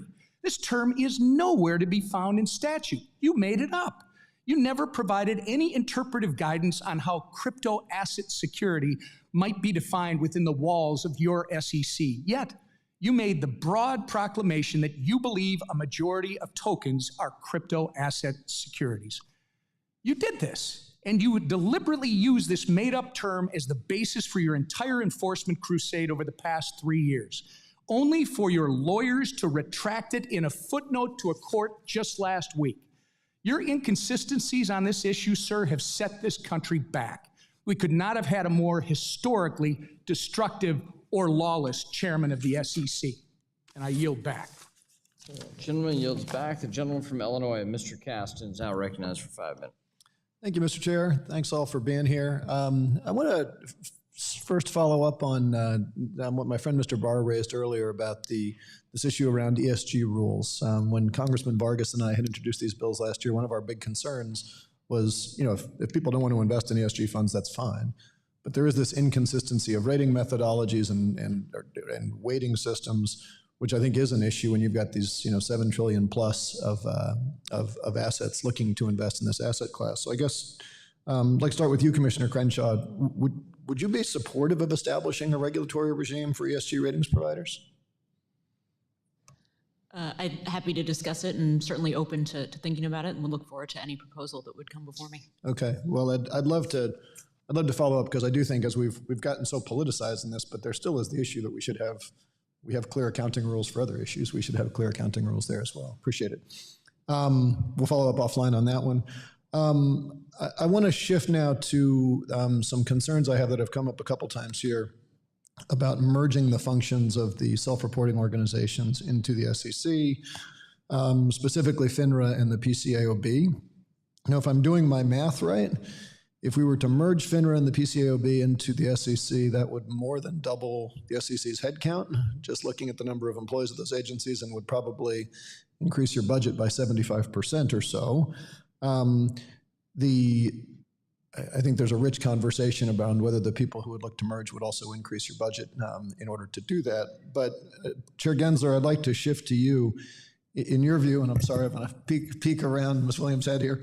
How does FINRA and PCAOB oversight supplement the work of the SEC? And if they were to be merged, could they still do all the things they do now, or would there be some gaps in what we were able to do?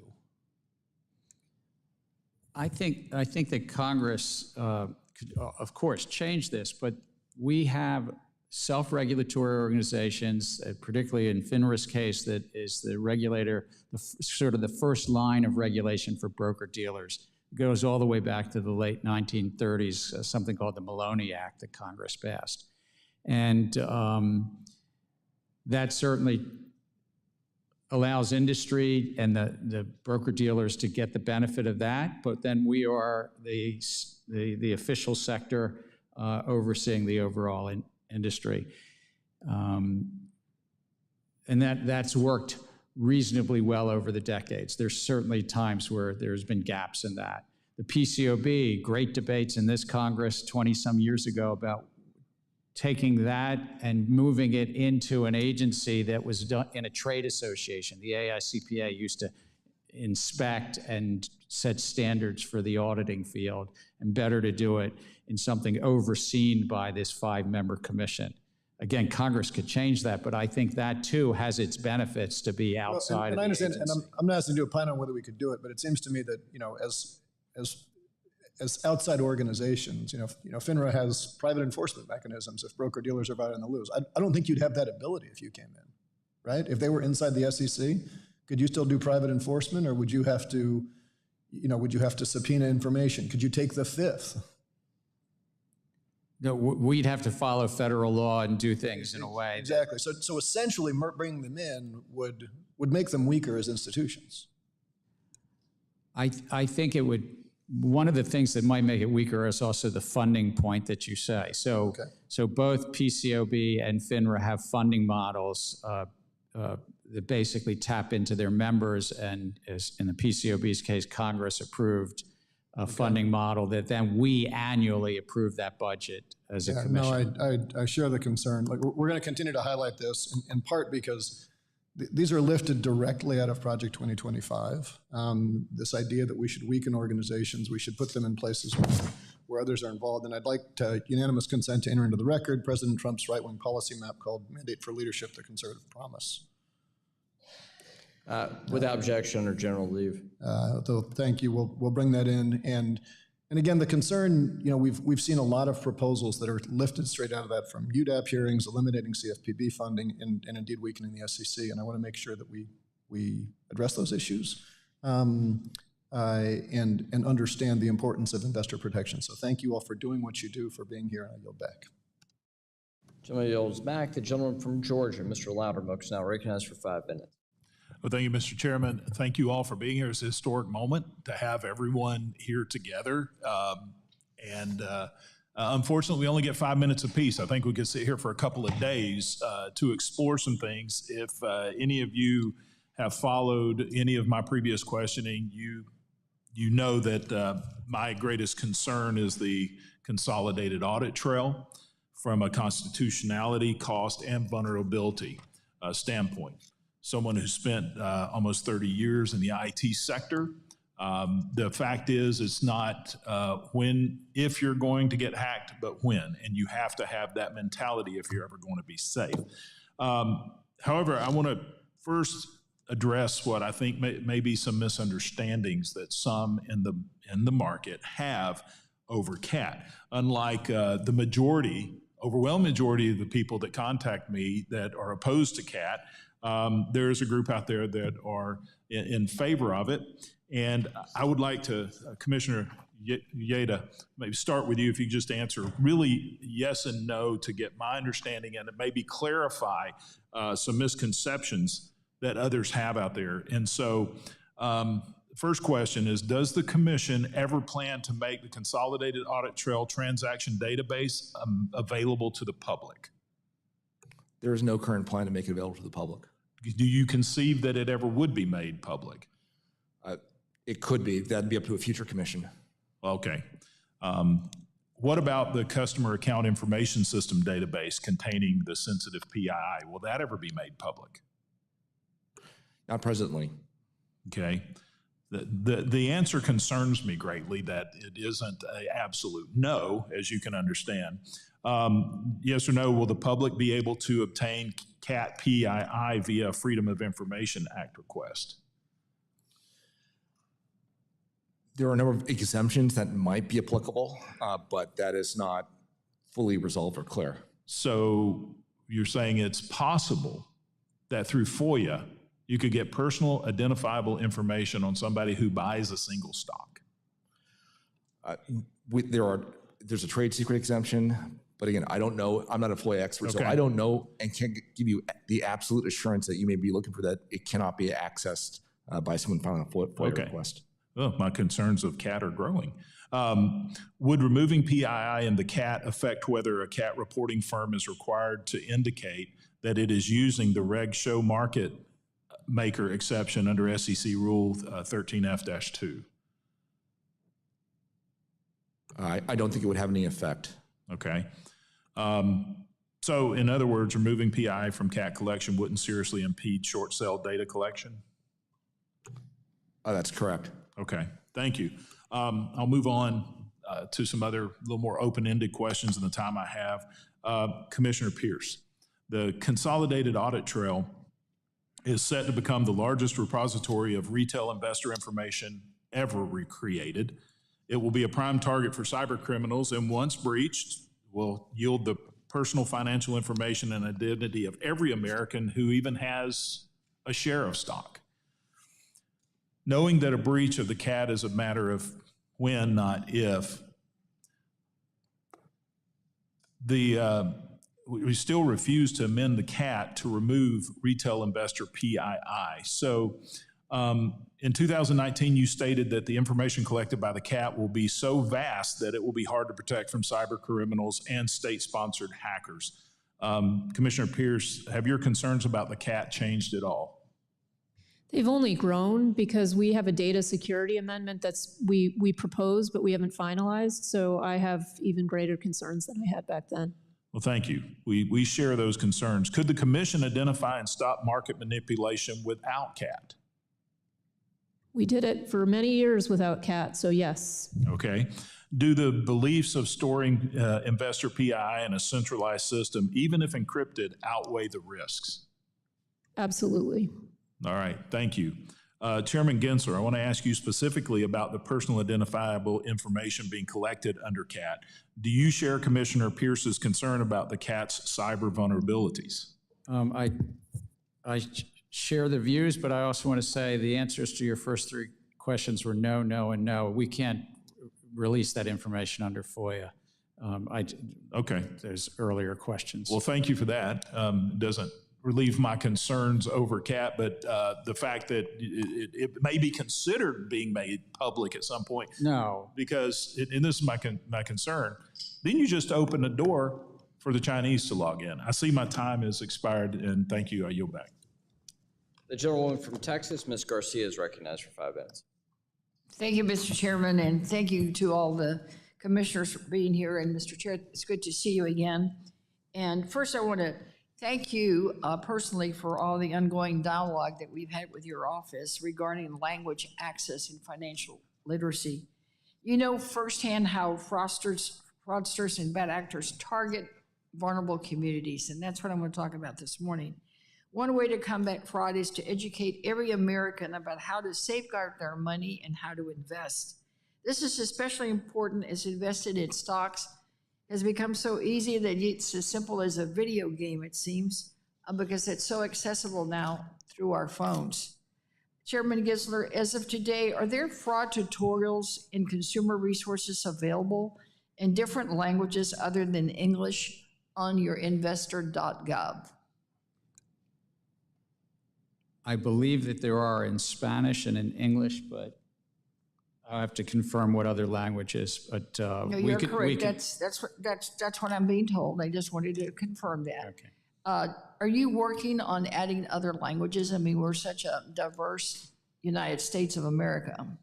I think I'd like to get back to you. Yes, I think we ought to try to do that, but it's also about resource constraints and the like.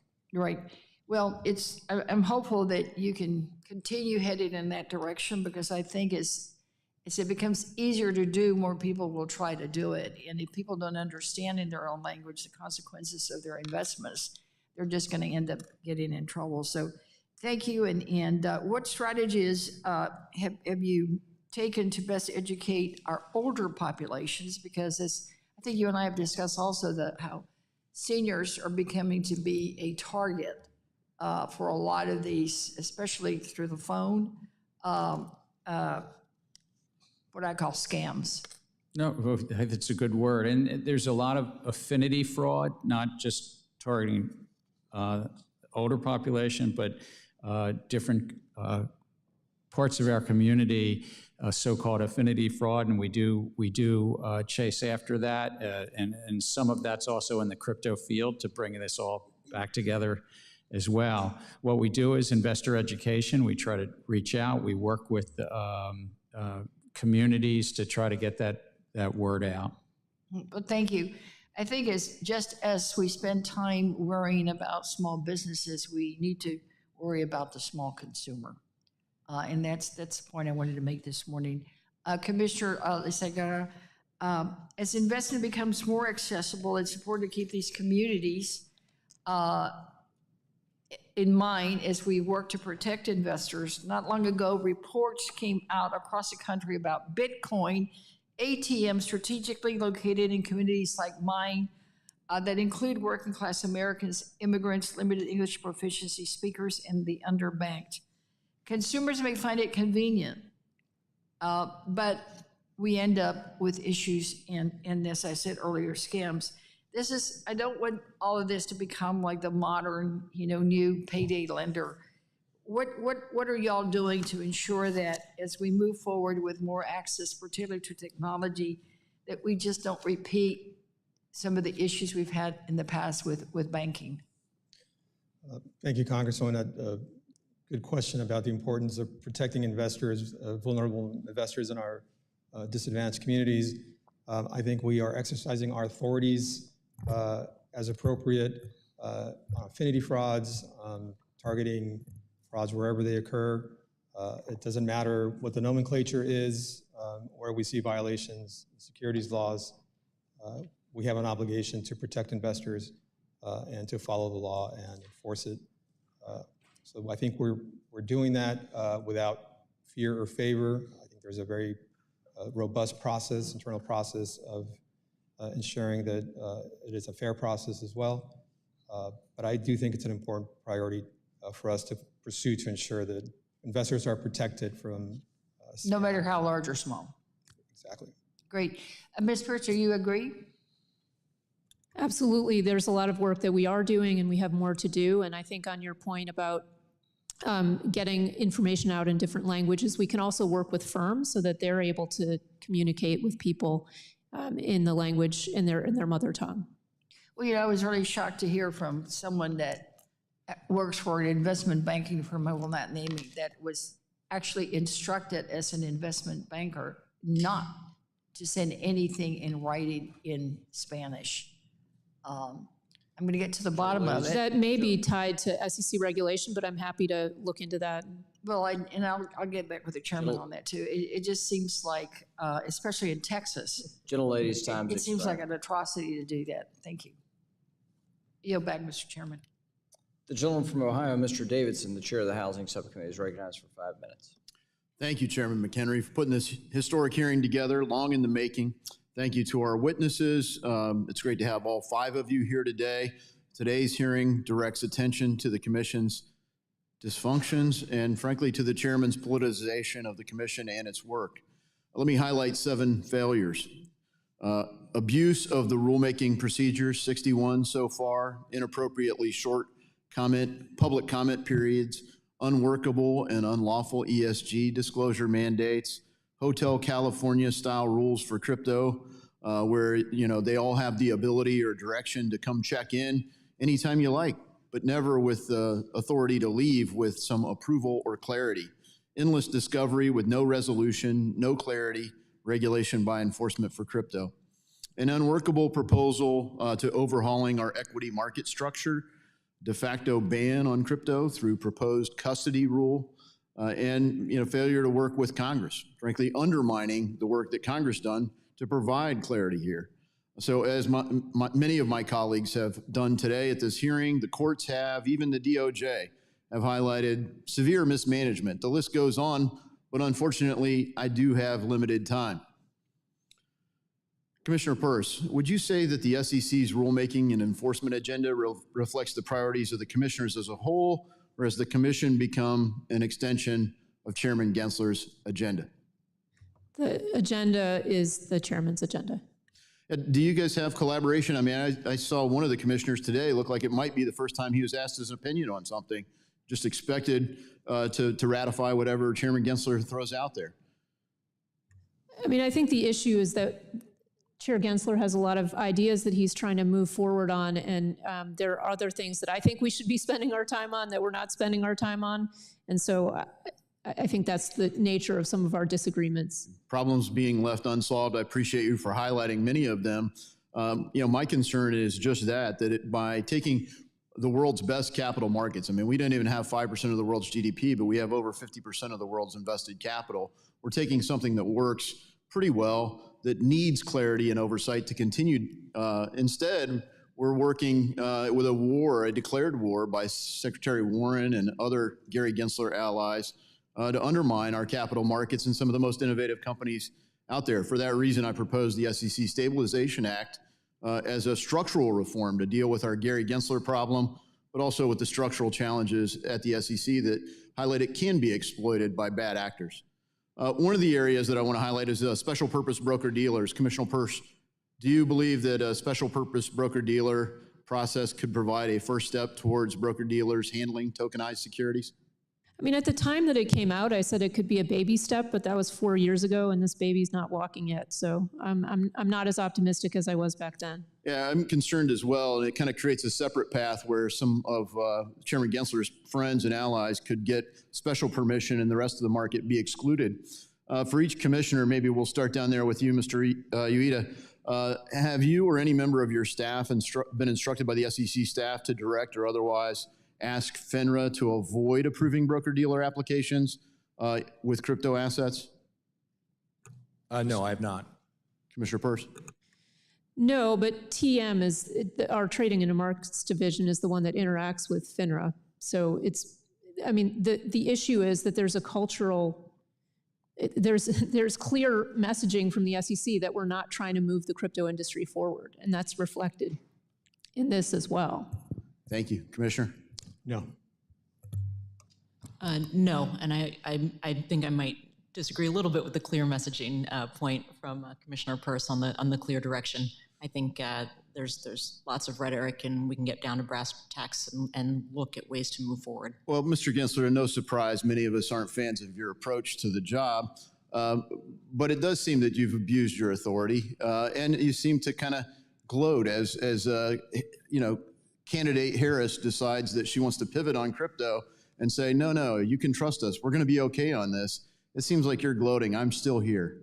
I'm not going anywhere. The war on crypto goes on. So as you highlighted, you meet with the chairman of the Federal Reserve regularly. Do you guys discuss things like Operation Choke Point 2.0, the way to block and restrict market certainty for crypto-affiliated firms?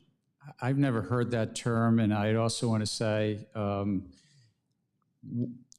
half of the rules that we've adopted, 42 rules, half of them have actually been bipartisan. Some of the work's been good, but a lot of it's been bad. Last question, Commissioner Ueda. What would it take to allow distributed ledger to be the official record of ownership for tokenized securities? If you could respond in writing, that'd be good, because my limited time has expired. I yield. Gentleman yields. We'll now go to the gentleman from New York, Mr. Torres, for 5 minutes.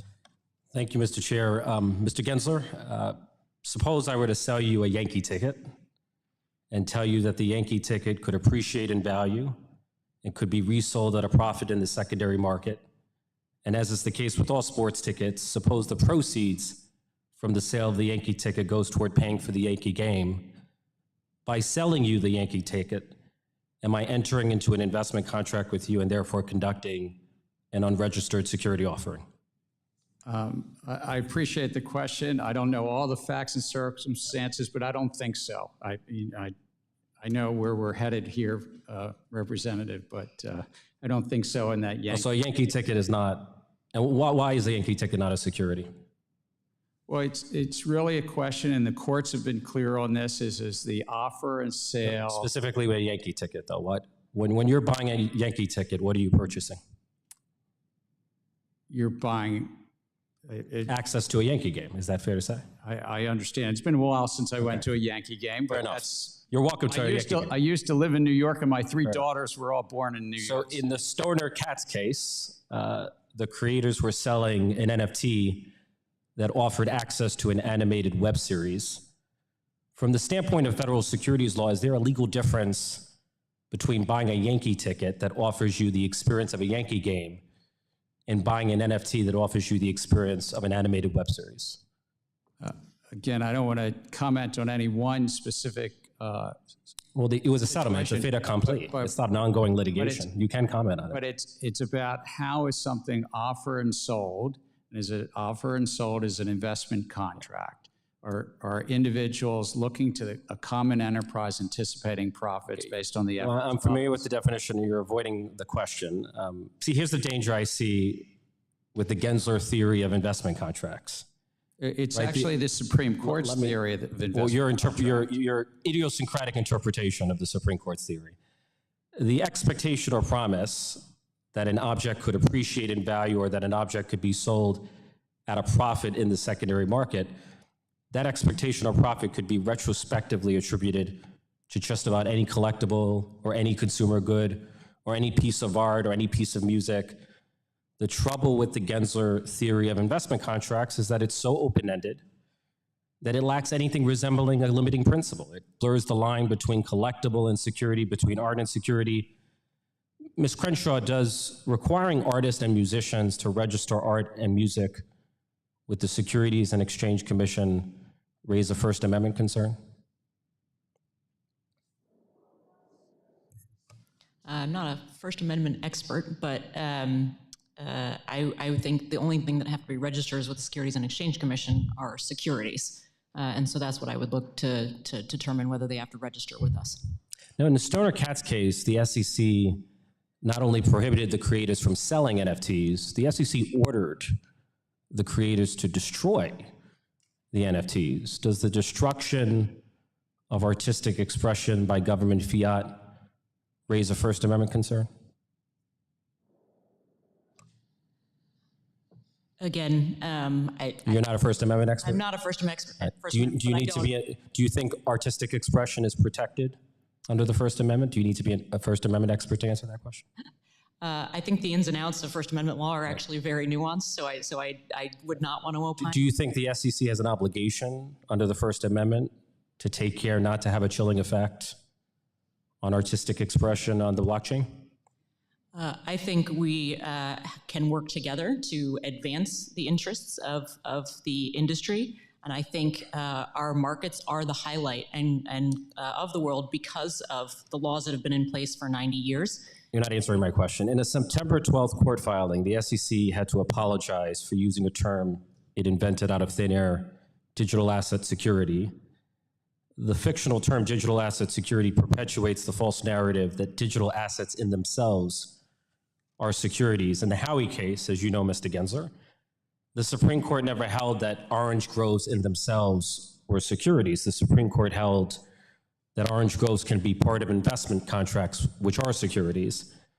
The same logic applies to digital assets. You know, in my view, using the term digital asset securities is as intellectually dishonest as using the term orange grove securities. Mr. Gensler, would you ever use the term orange grove securities? I don't believe I have. Or would, right? Because it gives the impression that orange groves in themselves are securities, and that would be misleading. I see my time has expired. Gentleman from Tennessee, Mr. Rose, is recognized for 5 minutes. Thank you, Chairman McHenry, and thank you, Ranking Member Waters, for holding this hearing, and thank you to our witnesses. It's a pleasure and rare honor to have you all here together. Chair Gensler, earlier this year, the Securities and Exchange Commission suspended the Consolidated Audit Trail, or CAT fee, filings to allow for public comment and to evaluate compliance with Exchange Act requirements. To circumvent this suspension, the exchanges withdrew those filings and submitted identical filings in August. Despite its failure to address any of the concerns raised by commenters, the SEC has now allowed these identical fee filings to go into effect. Chair Gensler, can you identify any changes made in the August fee filings that addressed concerns raised by commenters or improved compliance with the Exchange Act requirements? I could have staff get back to you, but if I recall, there were changes in those filings. But Chairman Gensler, the truth is that the fee filings are identical. Not only did the SEC fail to consider commenters' concerns, but it appears that the SEC is actively circumventing the judicial process by allowing these filings to go into effect while there is pending litigation challenging the CAT's funding model. Last week during the Digital Asset Subcommittee hearing, former SEC Commissioner and Chief Legal Officer at Robinhood, Dan Gallagher, testified about the lack of a workable process for crypto platforms to register with the SEC. Chair Gensler, are firms that receive approval to operate as a special purpose broker-dealer, or SPBD, able to custody digital asset securities that have not been previously registered with the SEC or received an exemption? Yes or no? They're not allowed to custody non-securities. It was reported in May of this year that Prometheum had soft launched its Ether custody service. Chair Gensler, given that Ether was not registered and did not receive an exemption, would Prometheum be able to custody Ether using its SPBD? I want to be careful here because I don't want to comment on one specific registrant, but under the special purpose broker-dealer regime that was adopted 4 years ago, to get the benefits of that, the firms are not to custody non-securities. Okay. Well, thank you for the clarity. Commissioner Peirce, this situation highlights one of my concerns about how the SEC is approaching digital asset regulation. Among members of this committee, we are debating whether the current rules are sufficient, while at the same time, the SEC is trying to modify existing rules, albeit not effectively, in my opinion, to seemingly provide some clarity to market participants. Can you describe your concerns with how the SEC has comprehensively approached digital asset regulation? I mean, I think the first problem is that we've used enforcement as our leading foot instead of using regulation. And that could mean putting out guidance to say, here's what's clearly outside of the securities laws, and here's what fits within it. It could be initiating a rulemaking process. It could be working with the Commodity Futures Trading Commission to figure out where jurisdictional lines lie. So there's a lot that we can do, but enforcement is not the way that we should. I mean, of course, when there's fraud, that's one thing, but we're talking registration violations of entities that have tried to come in and register. Thank you. I agree and appreciate that perspective. I want to quickly switch gears. I would like to discuss your position on the Financial Stability Oversight Council, or FSOC. Chair Gensler, this is your second time serving on the council, right? That's correct. When I'm back home in Tennessee's 6th District, my constituents are most concerned by the regional bank failures caused by interest rate risk, not non-bank financial intermediation or climate-related financial risk or treasury market resilience or digital asset risk that you and the council have claimed are the 4 major risks to the financial sector. Simply put, Chair Gensler, with all the experience and expertise that you claim to have in finance, you completely miss the real risk that hurt everyday Americans. And so, Commissioner Ueda, why is it that FSOC seems to care more about politics than policy or people? In my view, the regional banking crisis was precisely the type of event that the FSOC was supposed to be on alert for. And the fact that they didn't realize inflation might trigger a rise in interest rates, which might affect bond prices, I find not reassuring. Thank you. I agree, and I yield back. The gentlewoman from Georgia, Ms. Williams, is recognized for 5 minutes. Thank you, Mr. Chairman. And thank you to Chair Gensler and the commissioners for joining us today for this important conversation. Y'all, I represent Atlanta, which has one of the largest racial wealth gaps and the widest racial pay gap in the entire country. These gaps impact Black people's everyday lives and their ability to participate in the economy, from buying a home to opening a small business to having a comfortable retirement. All too often, investors of color who have worked hard and saved as much as they could afford run into obstacles that bar them from efficiently building wealth. Many of these investors come from marginalized communities and can't afford the sophisticated financial advisors that others have to help them make informed investment decisions. The SEC provides essential services to protect these investors, safeguard their investments, and ensure that they're investing on an even playing field. While the SEC's commitment to investor protection is vital for ensuring a safe and equitable financial landscape, it is equally important that we focus on enhancing access to capital for underserved communities, empowering them to invest in their futures and build lasting generational wealth. Atlanta boasts a rich tapestry of minority-owned businesses, particularly in sectors like technology, entertainment, and healthcare. The SEC's mission to protect investors, maintain fair and efficient markets, and facilitate capital formation directly impacts the local economy and helps empower our entrepreneurs in Atlanta. And as the city of Atlanta continues to work towards closing the racial wealth gap, the SEC's actions are vital for fostering a sustainable and inclusive economy in the region. Chair Gensler, by creating a level playing field in financial markets, how does the SEC's mission enhance access to capital from minority-owned businesses across the nation and the ability of marginalized individuals to make successful investments? Well, it's important that all parts of our great nation have access to capital. So to the extent that we can lower the cost of capital formation and investors on both sides, that helps those small businesses in your district. Thank you. Addressing the systemic barriers that have historically limited access to investment opportunities is critical for fostering economic equity and empowering minority communities. Promoting equitable access not only benefits individual investors, but also strengthens our economy by fostering a more diverse and inclusive financial landscape. Chair Gensler, another question.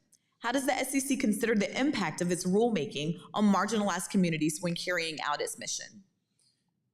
We put each of our rulemakings out to comment, and we include a section on how it affects individual investors on the one side, but also small business formation. And then we receive comment back from folks in that regard. So in the pursuit of a more equitable financial system, it is essential for regulatory bodies like the SEC to consider values of diversity, equity, and inclusion within their frameworks. Understanding the impact of these efforts is crucial as they can play a significant role in addressing the long-standing racial wealth gap and fostering economic empowerment for all. Chair Gensler, how does the SEC prioritize these values within its regulatory frameworks, and in what ways do you believe these efforts will impact the long-standing racial wealth gap, particularly in terms of fostering equitable access to financial resources? In our own, I would speak just about our agency itself. In our own agency, the 5,000 people, we reach out and try to recruit and hire and promote people from all backgrounds and racial, gender, sexual orientation, and we find that that really helps our agency. That's been the case. In terms of access to capital, we do, as I said earlier, just try to make sure that our markets promote access for all parts of our great communities. And in doing that and trying to make sure that you are promoting access for all communities, how have the attacks on environmental, social, and governance disclosures inhibited this important work? Again, a number of these things are in court, so I'm being careful, but I mean, we really do have a disclosure regime in place where investors get to decide on their investments. We're not a climate regulator, we're not an environmental regulator, and we're not a human capital regulator. We're a securities regulator. But it's really important that investors get the disclosures they need to make their investment decisions. So as these things continue to play out in courts and I continue to do my job in Congress representing the good people of Georgia's fighting fifth, I'm sure we'll continue to have these conversations. Thank you, Mr. Chairman, and I yield back. Gentlelady yields back. The gentleman from South Carolina, Mr. Norman, is now recognized for 5 minutes. Thank you, each one of you for taking time to appear today. Mr. Ueda and Ms. Pierce, would y'all like to respond to the good lady from Georgia and the comments from Mr. Gensler on capital formation for underserved markets and I guess in underserved areas of the country? I think it is a very, very significant problem. In fact, our Office of Small Business Capital Formation just issued a report. 78% of all small business owners said they have problems finding capital. We need to make sure that we've got capital formation on our agenda and we're thinking about how to provide that capital to those new entrepreneurs and innovators. by saying a shortage of capital, what's causing that and how you going to fix it? We have a very complicated system for raising capital, both on the equity and debt side. What has powered our markets has been the fact that we can raise equity capital. However, there are a lot of traps for the unwary and footfalls in our complicated capital raising system. We do not, you should have a system where there's $1,000 an hour lawyers that you need to consult before you can raise, say, $1.5 million in equity capital. That's outrageous. How do you fix that? How can we nix that? Well, we can simplify a lot of things. We have a very basic rule, which is when raising money, don't lie, cheat, or steal. For many of these small offerings, I think that's the only rule you need. How you enforce that? We have an enforcement division, and we routinely take enforcement actions against those who misappropriate funds in a securities offering, or who lie about their financial status, or who have false and misleading projections. But how do you curb back the $1,000 per hour lawyers to cut that out? That's not making a loan. That's not making capital available. Now, I guess they've got the expertise, but that's one good example of a cure that needs to be found. Yeah, it's simplifying our rule book to make it very easy for a knowledgeable, well-intended entrepreneur to be able to follow the rule without having to hire the $1,000 an hour lawyer. Ms. Pierce, do you have any comment? Yeah, I mean, I think there are a couple concrete proposals in addition to the simplification. We could work on finders regulations. We could work on a micro offering exemption, which would be just a pared back. You can raise $500,000 with no strings attached, except for don't lie, cheat, or steal. And we could work on expanding the accredited investor definition so that it doesn't turn only on how wealthy you are, which I think has been a real problem for people who don't have a lot of rich friends. They can't find someone to invest. And so there are other ways we could expand the accredited investor definition.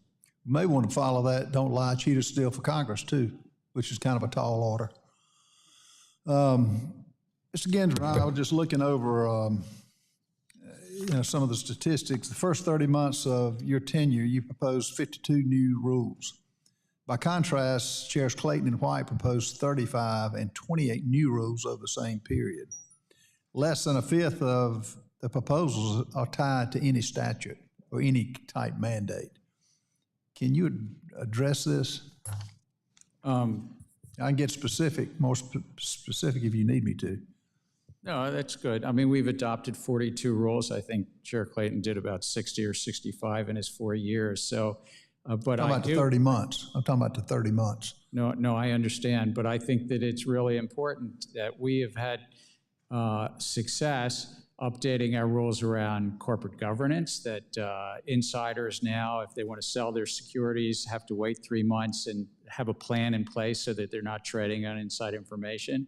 I think it's really important that we updated our rules to, if you sell your securities on a Monday, you get your cash on a Tuesday. You don't have to wait 2 days. I think it's important that we updated our rules that you get a privacy notice if your broker-dealer or investment advisor gets hacked and your PII is stolen, that for the first time we'll have a federal standard that investors get that information. I'm very proud of the record that what we've accomplished. Chairman McHenry mentioned, letters have been sent from this committee and others, a lot of letters, and particularly on the SEC proposal on the PDAs, the predictive data analytics. We've yet to hear an answer back about how is that protecting the investor? And I've got 4 seconds, but. I think it does because there can be an inherent conflict. You need to put the investor ahead of the investment advisor and not the other way around. Thank you. Yield back. Gentleman from North Carolina, Mr. Nichols, now recognized for 5 minutes. Thank you, Mr. Chairman. Thank you to our witnesses. Chair Gensler, to you, your open hostility towards digital assets is hurting consumers and setting the U.S. behind the rest of the world. It's also hurting the Biden-Harris administration. You've single-handedly undermined the administration on Web3 issues with your war on digital assets. There's a very strong progressive case for digital assets and blockchain technology, a technology that is bringing down costs for my constituents. This year, crypto policy has received strong bipartisan support, with 71 Democrats joining Republicans in support of FIT 21, our digital asset market structure bill. Unfortunately, you haven't received our message. The 52 million Americans who own crypto watch the SEC under your leadership, Chair Gensler, in shock and disbelief that you continue to treat their investments as illegitimate, undermining their efforts to save for retirement and build innovative blockchain technologies that could drive our economy into the future. Now on to Vice President Harris. Just over the weekend, Vice President Harris made big news, announcing a policy reset from the current administration on digital assets, putting her in line with the bipartisan majority in Congress on this issue. I'd also agree with Whip Emmer that when you read between the lines, this is certainly a rebuke of your leadership at the SEC. I'd like to get a yes or no answer from everybody here, starting with Commissioner Crenshaw. Yes or no? Do you agree with Vice President Harris, her statement that the U.S. should encourage innovative technologies like digital assets while protecting investors and consumers? Yes or no? Yes. Yes. Yes. Yes. Yes. Protecting the investors, I agree with that for sure. Promoting innovation, yes, but protecting investors. Yes or no? Yes, protect the investors. That's what we are doing. Chair Gensler, I hope you understand that your misguided approach to regulation by enforcement and open hostility to crypto is hurting our economy and sending American jobs overseas. You've single-handedly set us back years in our support for Web3 technology. I'd like to move on to SAB 121. As you know, the SEC overstepped their authority by issuing SAB 121 while also harming investors in the financial system. Chair Gensler, I have contacted your office repeatedly about SAB 121 and asked to speak with you about this. Your office has totally ignored all of our requests, so I'm very glad you are before Congress today to answer my questions. After watching majorities in both chambers of Congress, including Democrats like Majority Leader Chuck Schumer, vote to overturn SAB 121, do you have any regrets on supporting the SAB? The Office of the Chief Accountant has been issuing staff accounting bulletins. It's 121 because it's the 121st one in 50 years. Public companies were asking questions about how to account for crypto and is it a liability? And what we found is bankruptcy after bankruptcy, and FTX and Terraform and Celsius and Voyager, bankruptcy court after bankruptcy court has said it's a liability of the company. So I think the accounting that the staff bulletin put out helped public companies understand that. Thank you. The Government Accountability, a nonpartisan independent agency, was very clear. You lost. The SEC was wrong to skirt around Congress by issuing SAB 121. You're actually making the digital asset ecosystem less safe. Yes or no, Chair Gensler, will you commit to rescinding SAB 121 today? No, it's good accounting bulletin that's out there. And if somebody comes in and works with the Office of the Chief Accountant in a consultative matter where it is bankruptcy remote, and a number of banks and broker-dealers have done this, where if they're holding the customer funds and it truly is the customers, it's truly the remote from bankruptcy. Reclaiming my time since it's not a liability. Gensler, yes or no, do you believe that the one purpose of an SAB is to provide all market participants with the same information to level the playing field? Yes or no? There's been 120 of them. It helps the public companies. It's just speaking to public companies on how to account for emerging issues. Instead of recognizing your failure and rescinding the guidance, the OCA has worked with certain banks to remedy the issue behind closed doors. Do you believe this opaque process really levels the playing field for all market participants? Is this process as clear and transparent as possible? I do not believe so. Do you? It's a consultation process that has existed for years where accountants and the public companies can come in and say, we're going to treat this in this circumstance as off balance sheet. Do you object to anything there? And these banks and broker-dealers have shown how it would be bankruptcy remote, off balance sheet. Different rules for different folks, right? It's actually same rules for different folks. My time has expired. I yield back. The gentleman from Pennsylvania, Mr. Muser, is recognized for 5 minutes. Thank you, Mr. Chairman. Thank you to our witnesses. Chair During this administration, many believe the SEC has rushed into sweeping rule changes without properly engaging with industry, other regulators, or the public. Why is the SEC pushing reforms without proving they are necessary is a frequent question that we get. The custody rule was withdrawn after regulatory objections, and the predictive data analytics rule was scrapped due to public backlash. Yet the SEC continues pressing forward, planning to finalize equity market structure rules without waiting for critical Rule 605 data. If implemented, these rules could introduce volatility and possibly harm investors. So, Chairman Gensler, good to see you. Why is the SEC rushing these equity market structure changes without waiting for updated 605 trading data?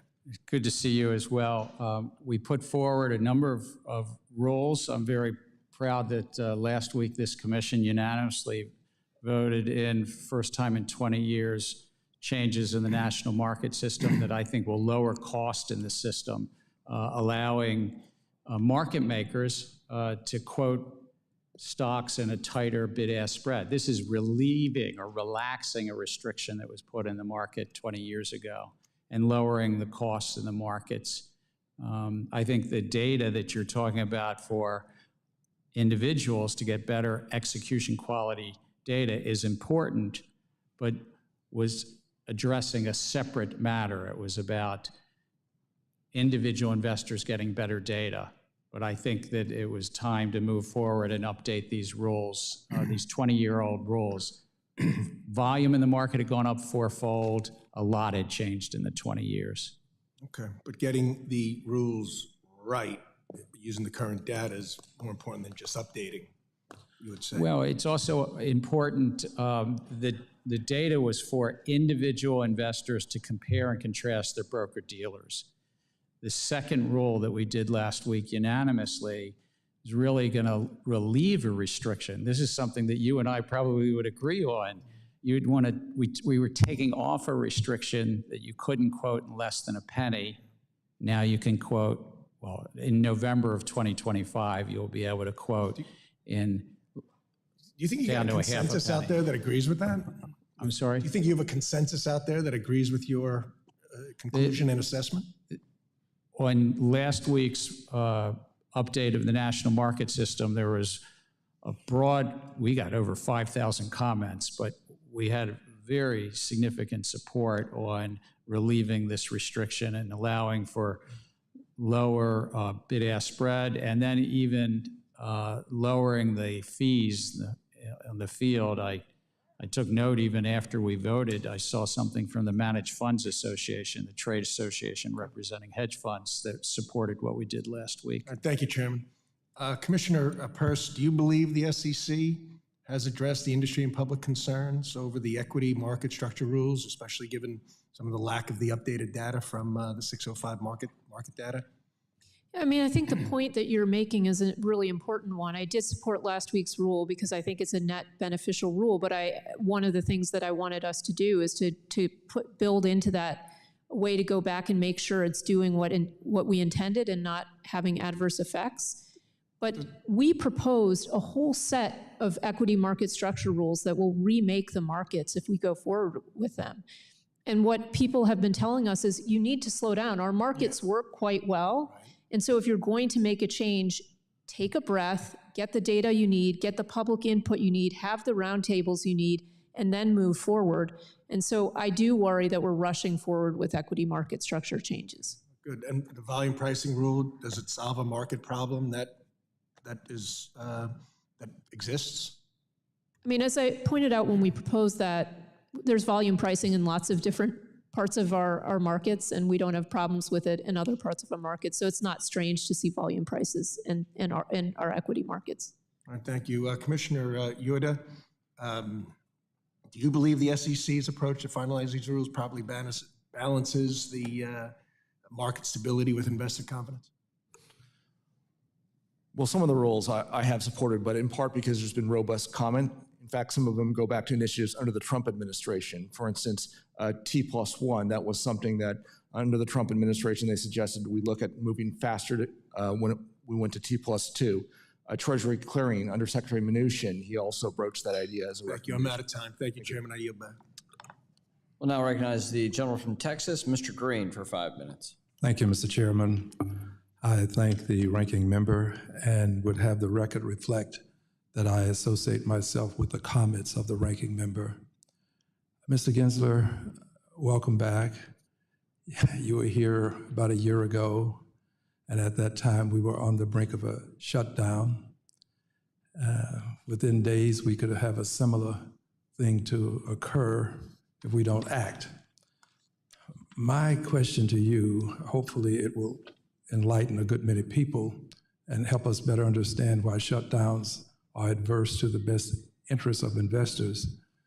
My question is this: how does this, if there is a shutdown, how will it impact your staffing, the people that have a hands-on experience with helping investors? How will this impact your ability to protect investors? We would be in shutdown mode. I think it's only about 6 or 7% of our staff would be allowed to come in, 93% would not. So we wouldn't be overseeing the capital markets during that period of time. And if somebody was making filings to go public or to register a security, we wouldn't have people to answer their questions. Well, that's of concern to me. Let me address another concern. What about the businesses that connect to you in some way? How will it impact them?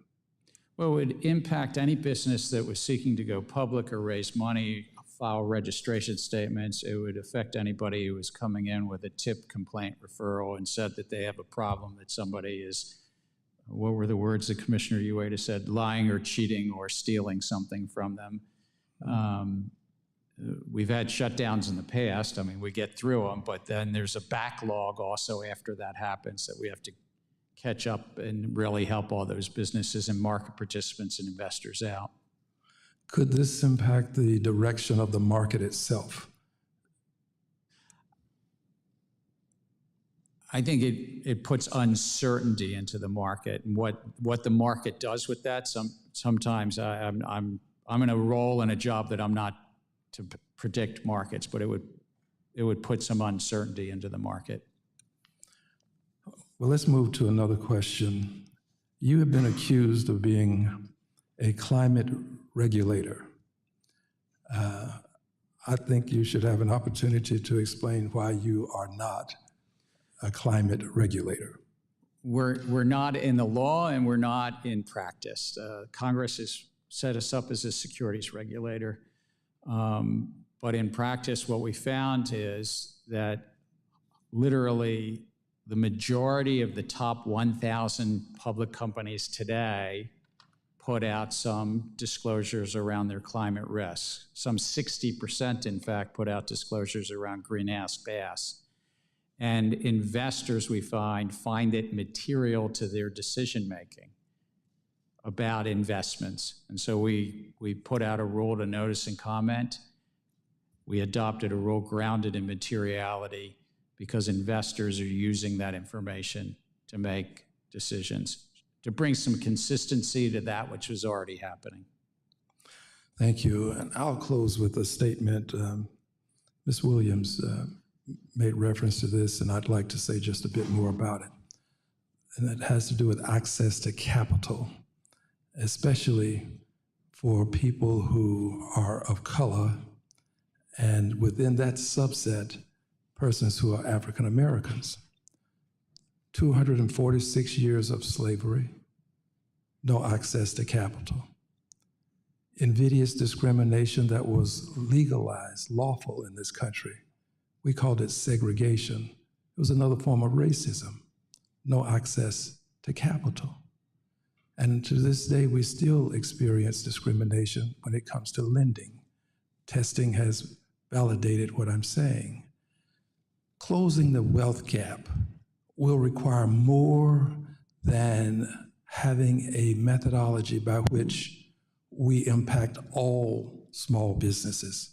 There has to be something for the small businesses that have a legacy associated with invidious discrimination over centuries in this country. And I would also add this, women have to be treated in a special way as well. Thank you. The gentleman from Wisconsin, Mr. Stiles, recognized for 5 minutes. Thank you very much. Chair. Commissioner Ueda, I'd like to get your thoughts on the SEC. If the gentleman will yield, I recognize the gentleman from Wisconsin, Mr. Stiles. Sorry, Mr. Fitzgerald. Yeah, wrong guy. I yield back. Yeah, the other Wisconsin guy. You can never have enough people from Wisconsin in the room. Let's make sure the record's clear. The answer is yes, you can. Gentleman's recognized for 5 minutes. Thank you very much, Mr. Chairman. In 2020, Securities and Exchange Commission finalized rules governing proxy advisors under Chairman Clayton. These rules came from years of consultation and analysis. I supported the 2020 rules. It worked to really rein in powerful proxy advisors, in particular, the duopoly of ISS and Glass Lewis. I was frustrated when the Securities and Exchange Commission then effectively ripped up those rules, said they weren't going to enforce it, and began the process anew. Out of the gates, start with you, Commissioner Peirce, if I can. Do you believe that proxy advisors offer market-moving advice? I think we see that often the people start voting as soon as their recommendations come in. So you view it as market-moving advice? It's certainly vote-moving, yes. Vote-moving advice. Commissioner Ueda, would you agree with that assessment? I would agree. They are highly influential in how a fair number of asset managers vote. Chairman Gensler, would you agree that they offer market-moving advice or vote-moving advice, the proxy advisors? They influence voting, yes. So they influence voting. We had a rule that was put in place. I'll go to you, Commissioner Peirce. Was there material information that came to light that would have supported the decision to effectively gut out Chairman Clayton's proxy advisor rule? As I said at the time, I think it was basically a political U-turn. And what does that U-turn tell investors? What does it tell the market? It was unfortunate because, as you said, we had done a lot of work to get to the point where we had some rules in place, and then they got changed. And so I think it was very disappointing for the market to see their regulator working that way. And whose decision was it to make that U-turn? Well, it was not mine. It was the majority of the commission that voted for it. And so, Chairman or Commissioner Ueda, would you agree with that assessment that the decision was made by the majority? Or was it?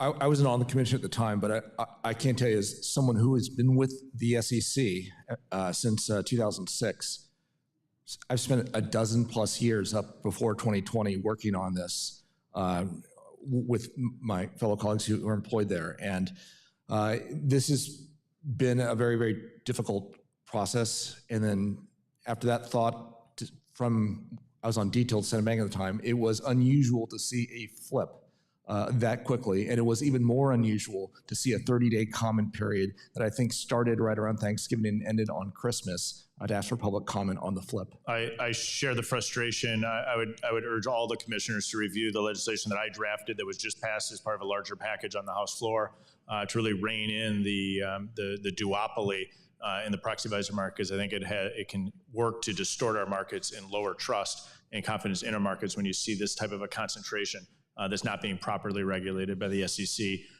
Continue with you if I can, Mr. Ueda. Staff Legal Bulletin 14L really changed the calculus for excluding non-germane or duplicative shareholder proposals. Who's deciding to grant no action letters, and whose judgment are we relying on to evaluate and implement Staff Legal Bulletin 14L? The decision is solely by the SEC staff, which reports up to the chairman. And how would that come before you or other commissioners? Or can it, once it's decided at the staff level? From a practical standpoint, it does not. There is a small process the staff could recommend the commission approve or disapprove, but in my entire 18 years at the commission, I've never seen that done. So you've never seen it done, so it's always been implemented at the staff level. And so when we look at Staff Legal Bulletin 14L, it can have a very significant impact, because once that the staff is implementing that staff legal bulletin, and that never comes before the full commission. That's correct. Okay. One final question here, cognizant of my time, Commissioner Ueda. In response to the proposed rule regarding safeguarding of advisor-client assets, you explained it would create a no-win scenario for crypto assets. It's my understanding that several of the proposals create no-win scenarios for digital asset ecosystems. In 20 seconds, can you elaborate on that? I'm sorry. Whether or not the proposed rule regarding safeguarding of advisory client assets creates a no-win scenario for crypto. I think it potentially does, and this is something that we need to think about before we move further. I thank you all for being here, Mr. Chairman. I yield back. Gentleman does in fact yield back. And we thank you. We'll now recognize the gentlewoman from Michigan, Ms. Tlaib, for 5 minutes. Thank you, Mr. Chair. Chair Gensler, I was looking, it was like from 2010 to 2019, companies spent what, $6.3 trillion on stock buybacks. Is that a lot? Well, like compared to, I'm not in the industry, is that a lot for compared? Where I come from in Baltimore, when you're talking trillions, it's always a lot. But over 10 years, my staff made sure to say that's what the capital like T.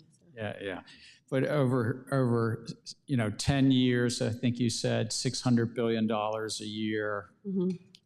Given that we have a $50 trillion equity stock market, mm-hmm. The numbers sound about right. Mm-hmm. Is it true that the average corporate executive receives a larger share of their compensation in actually stock awards and stock options more than even their salary? I believe that to be correct. Yeah, I think one study showed that the average executive receives nearly 27.3% of their total compensations in salary, but 4.3% in bonuses, within 30.6% in stock awards, and about 12.6% in options.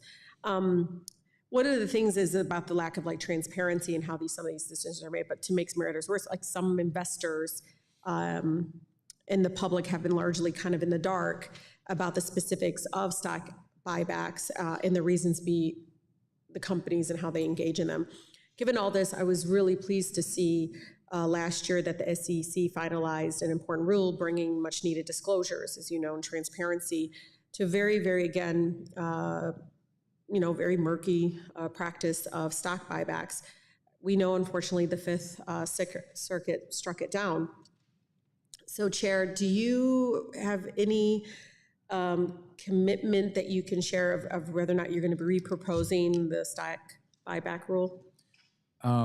I thought it was an important rule and voted for its adoption. The Fifth Circuit saw it differently. We took it back to reconsider. It's still on our unified agenda as part of our agenda. We'd have to propose a new rule. Do you have a timeline? I don't have a timeline for you. Like in a year? Or? Oh, well, I would hope. Again, elections have consequences. So I know. But if I'm here and so forth, I think this is an important rule. I think it's important to have greater transparency. Mm-hmm. And where we had adopted was once a quarter, the companies would provide greater transparency on the shares they bought in the prior quarter. Is this a true statement that not all stock buybacks are legal? Stock buybacks can't be used to evade security laws, for instance. I can think of hypotheticals where you could try to do a stock buyback that evaded securities laws, but I would hope that everybody does them legally. They won't unless you force them, Chair. Come on. So if anything, is the SEC doing anything to ensure public companies' stock buybacks practices are not violating current law?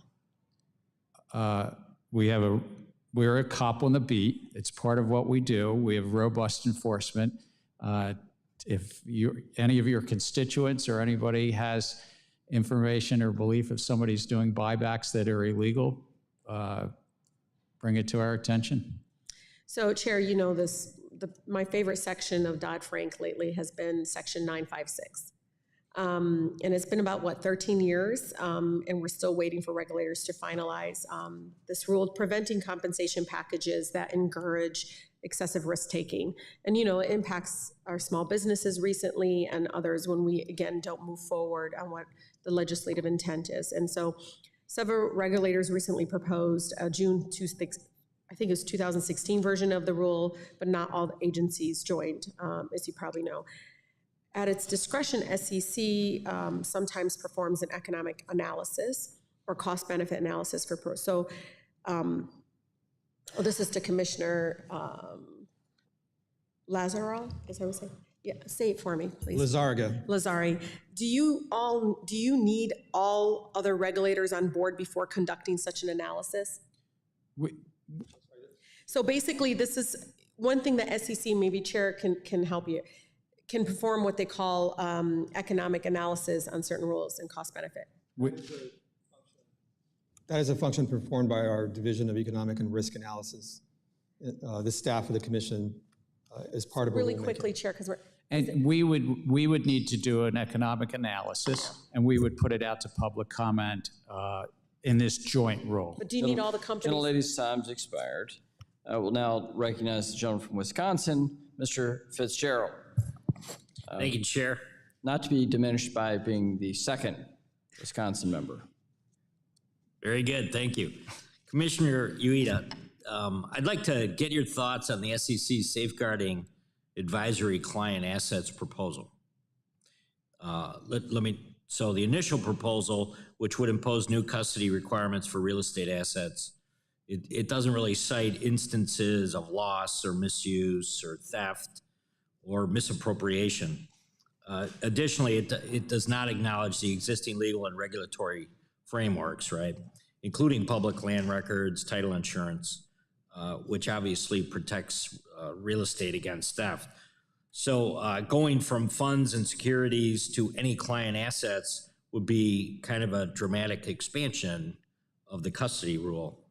Do you believe it's appropriate to include real estate in the initial proposal, given the potential effect this could have on residential and commercial real estate? And then is the SEC hearing about this? Are you hearing anything about this in the comments at this point?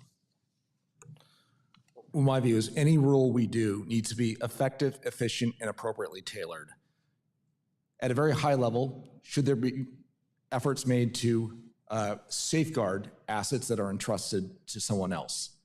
Now, the answer may be yes, but then when you look at each of the individual assets, you may want very different treatment. And some of them, as you just pointed out, and as commenters have pointed out, real estate is very different than securities in a brokerage account and might, in fact, the commission could even conclude that we can rely on those existing protections and therefore don't need to have a prophylactic rule on that. And that's something that is in the common file. I really hope that the commission thinks hard about that before taking any further steps.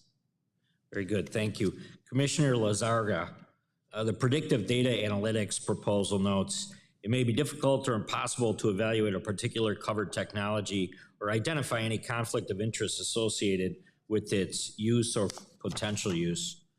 The proposal then proceeds to give examples and concludes, however, a firm's lack of visibility would not absolve it from the responsibility to use its covered technology. So for a given rule, do you believe it's fair to tell registrants that even though they may not be able to determine whether they are in compliance with the rule, they're still liable under the rule?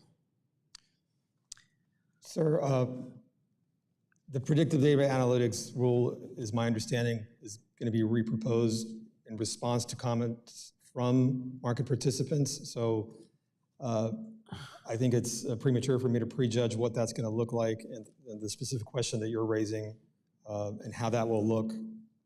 So I think I'll reserve judgment. Let me just ask you then, so what are your concerns in and around that, or what would you be looking for, I guess? I don't have any concerns with the idea of ensuring that firms meet their best interest obligations and that advice to investors isn't conflicted when it's provided through electronic means. And so that general principle I agree with. It's a question of what the details look like. Okay, thank you. The recent proposal by a fixed income clearing corporation to adopt SEC requirements to essentially clear U.S. government securities would apply in an extraterritorial way so that transactions between a bank's foreign branches and foreign counterparties were there is no U.S. nexus. The SEC clearly did not consider whether sponsoring members could accept foreign counterparties from every relevant jurisdiction as sponsored members or issues surrounding the time frame in which transactions by an entity across the globe must be submitted for clearing, considering the FICC does not operate 24 hours daily. Commissioner Ueda, did the SEC consider anything a more nuanced approach than the application during the rulemaking process? The one size fits all, as I think what we've become used to, would you put it in that category? Well, we try hard to think about possible consequences and effects, but we don't always get it right. In my view, the adoption of a final rule is actually only the start of a very important process of implementing it. And what happens in that implementation is sometimes we discover problems that we've not had anticipated. It's up to us as a responsible regulator to say, all right, if this was not the intended effect, we need to go back and fix that and address that. If we need to lengthen our implementation time to get it right, we need to do so. Thank you, Chair. Yield back. The gentleman from New Jersey, Mr. Gottheimer, is recognized for 5 minutes. Thank you, Mr. Chairman. Thank you again also for your friendship, Mr. McHenry, and for your leadership. Very grateful. And thank you, Ranking Member, for working to find an agreement on stablecoins. Looking forward to helping, if I can, in that effort. Chairman Gensler, thank you for being here. Our capital markets are the envy of the world because we have rules that ensure investors have access to real-time and accurate information.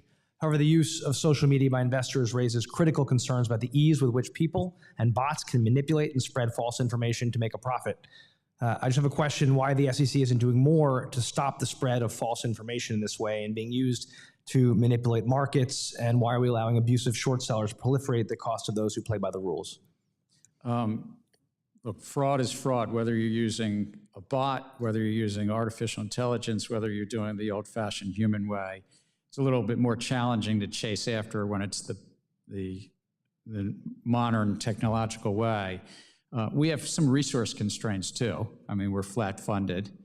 I know lots of agencies come in front of Congress and say the same thing, but I'm saying flat funding definitely constricts it. So I'd say it's just the challenges of technology and the challenges of funding. But if you see somebody online, some people purposely manipulating or some handles online purposely manipulating or doing pump and dump or reverse pump and dump. We're going to chase after them, which is more technically, that's Baltimore street talk. I think you understand it in New Jersey.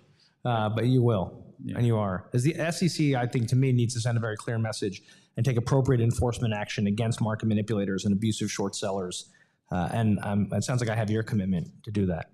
Yes. Can I ask each of you, do I have your commitment to do that? Yes. Thank you. Yes. Thank you. Yes. Yes. Thank you so much. Mr. Chairman, Chairman Gensler, can you please clarify, and this is a concern that was brought to my attention during the process, why the SEC staff refused to provide technical assistance to the Committee on Landmark Digital Asset Legislation, FIT 21?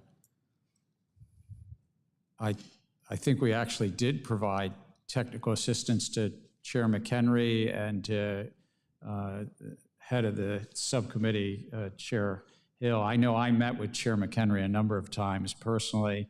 I know you did, but my understanding is the staff refused to provide any kind of technical assistance. If I recall, there was multiple pages of written technical. I mean, maybe it's called something different up here, but there was written. Okay, that's good to hear, feedback. because that was a concern that was brought to our attention during the process. And under Article 1 of the Constitution, as you know well, Congress erected the independent agency with the expectation that the agency would provide Congress with technical assistance on matters, and I assume you see that as part of the responsibility of the agency to serve Congress as well. Yeah, we do on both sides of the aisle, and the Senate and the House, try to give feedback literally 50 to 100 times a year on different legislative initiatives. Okay, thank you. I just think it's really important the agency understands that we're here as well, and sometimes it gets a little lost in my opinion, but I'm glad to hear that. I guess I'll go broader for a different question on ransomware attacks. Grew 74% last year. On average, a ransomware attack costs a company nearly $5 million. This kind of attack can put small businesses like those in Jersey out of business. And holding attackers accountable has been a huge priority for me, which is why I'm leading the bipartisan public and private sector Ransomware Response Coordination Act to create a unified response to these threats. Just want to, if I can, ask how the SEC is working with other agencies and law enforcement to address ransomware attacks in the financial sector. We work with across the government, with the intelligence community, as well as the Department of Justice and CISA. Ransomware is almost uniformly done using cryptocurrency as well. So it sort of intersects with some of the work that we're doing in cryptocurrency. And as it relates to public companies, we adopted and now has been implemented that public companies, if they have a cyber attack that's material to investors, there's some public notification, and sometimes those cyber attacks are ransomware attacks. Well, I appreciate that. Last question. What kind of discussions are occurring at the SEC about the impact of Chevron ruling? And how are you going to handle that, which could really change the way things go at the agency? We do what we do according to the laws passed by Congress and how the courts interpret them. The Supreme Court has made a number of rulings, not just the Loper-Bright that you referenced, but other rulings, and we take that.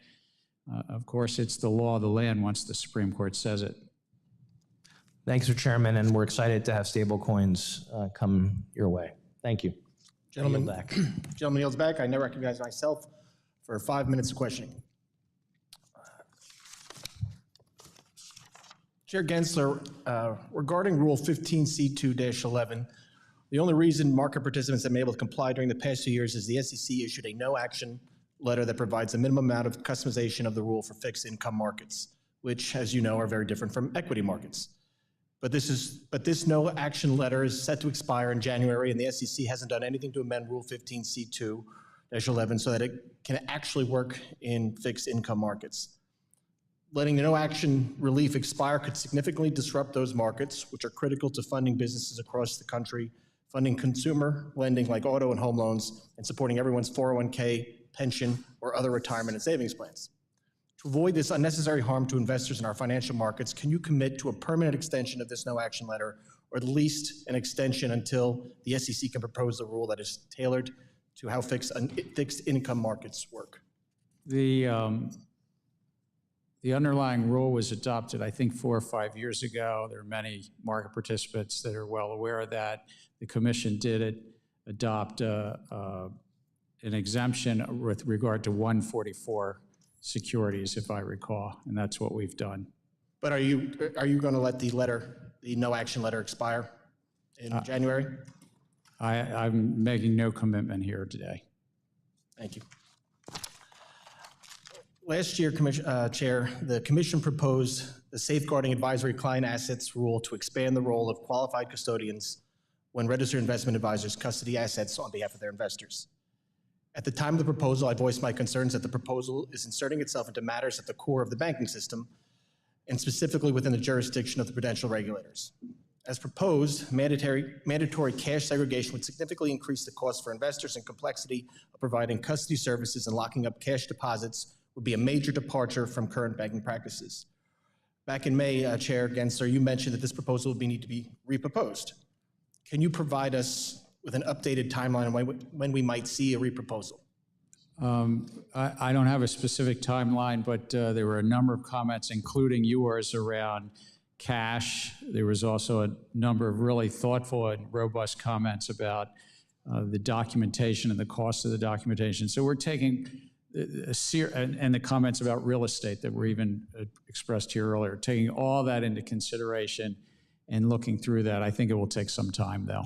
But do you think some of those comments would change would be shown up in the reproposal?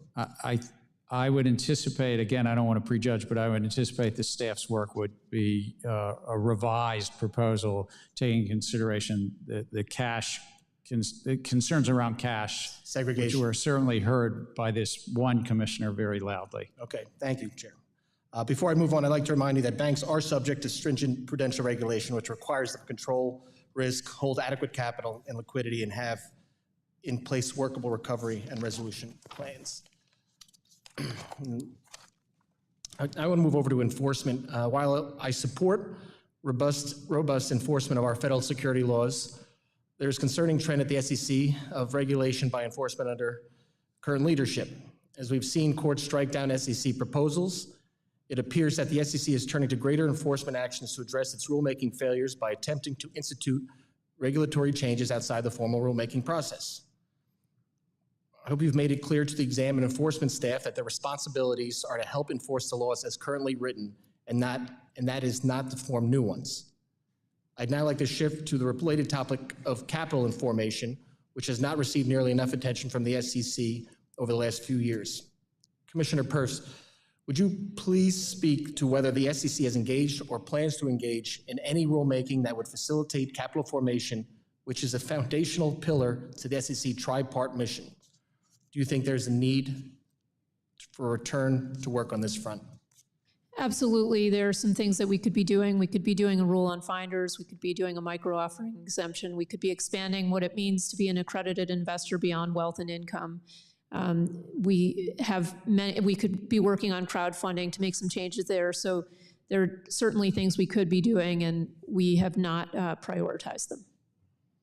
What would you do with these rules? I mean, I think these are some of the things that I would try to tackle, which is we need to look for ways to make it easier for smaller companies to raise money, and we need to look at the other end of the spectrum. Why aren't companies going public? Which is a big problem, and so we need to try to right-size the regulations on public companies and allow for smaller and emerging companies to have a graduated exposure to new regulations as public companies. Thank you very much. My time's expired. I now recognize the gentlewoman from California, Ms. Kim, for 5 minutes. Thank you, Chairman, and it's good to see all of you in front of our committee today. I'd like to ask my first question to Commissioner Peirce and Weta. How does the SEC currently account for the overlap between new and existing rules? Do you ask the commenters to consider this overlap, and is it considered in the cost-benefit analysis for every new rule that you have proposed? Or do new rule proposals receive cost-benefit analysis as if they exist in isolation from other proposed rules? We consider existing rules, but we don't consider rules that are out for proposal. And so this has led to a lot of confusion because we're trying to change so many things at once that when commenters try to comment, they don't know what the state of play is. I agree with that. We compare to the existing rules, but when we have simultaneous other proposals out there, and we have multiple versions of what that might look, because we ask a lot of questions. We'll propose one version, but we'll say, well, but if we don't do what we propose, what about version A? What about version B? What about version C? What about version D? So that can impact the other proposal. And how does someone try to craft an intelligent response when there is significant interconnectedness between all of these proposals and the market participants? Thank you. You know, I want to point out that thanks to our Chairman McHenry and Capital Markets Subcommittee Chairwoman Wagner, we passed out of this committee the REG Act, HR 7030. This will make it a requirement for SEC to consider the aggregate costs of regulations, because we simply cannot afford for the SEC to continue down this path of disregarding the cumulative cost of regulations on our capital markets. The SEC has long ensured a clear delineation between its regulation of private and public markets and their market participants. So Commissioner Lizarraga, as you know, many industry participants are concerned that SEC is increasingly blurring those lines. So do you agree that private markets serve an important function in the capital raising process? And how do you view the distinction between public and private markets and the SEC's respective authority on each? Thank you, Congresswoman, for that question. I think there's an important balance in our markets between private and public that has to be achieved so that we don't tilt too much towards the private markets in the sense that investors have access to more information when they invest in the public markets, just because our disclosure system is much more robust in our public markets. So, but it's a question of balance. How would you address the concerns that SEC is expanding its authority to regulate private companies? Commissioner Peirce, would you like to respond to that? Yeah, I mean, I think we have broken down that line of division, which is to say, yeah, there are public markets, and these are markets that have a lot of rules around disclosure and so forth. And then private markets, people are more free to negotiate the kinds of disclosures they want. And we have taken the position that we need to erode the private markets instead of making the public markets a place where more companies want to be. We've taken the position we'll make it as burdensome to be in the raise capital in the private markets. I mean, but we're moving it so that it's more burdensome to raise capital in the private markets, and that's not the answer. The answer is to think about what we've done wrong in the public markets. Sure. You know, Commissioner Ueda, I've had the pleasure of knowing you for many, many years, even some decades, right? We share many in common. We are both from California. We also understand firsthand how hard it is for small businesses, especially from the immigrant communities, to raise capital and succeed. And as you know, one of the SEC's three-part mission is to facilitate capital formation. So can you point to any specific proposals during Chairman Gensler's tenure designed to promote capital formation? Unfortunately, we have not had any capital formation rule proposals on the regulatory agenda during that period. Does the SEC's approach to its capital formation mandate under Chairman Gensler differ from prior commissions, and how so? Maybe Commissioner Peirce can address that briefly. Ladies' time's expired.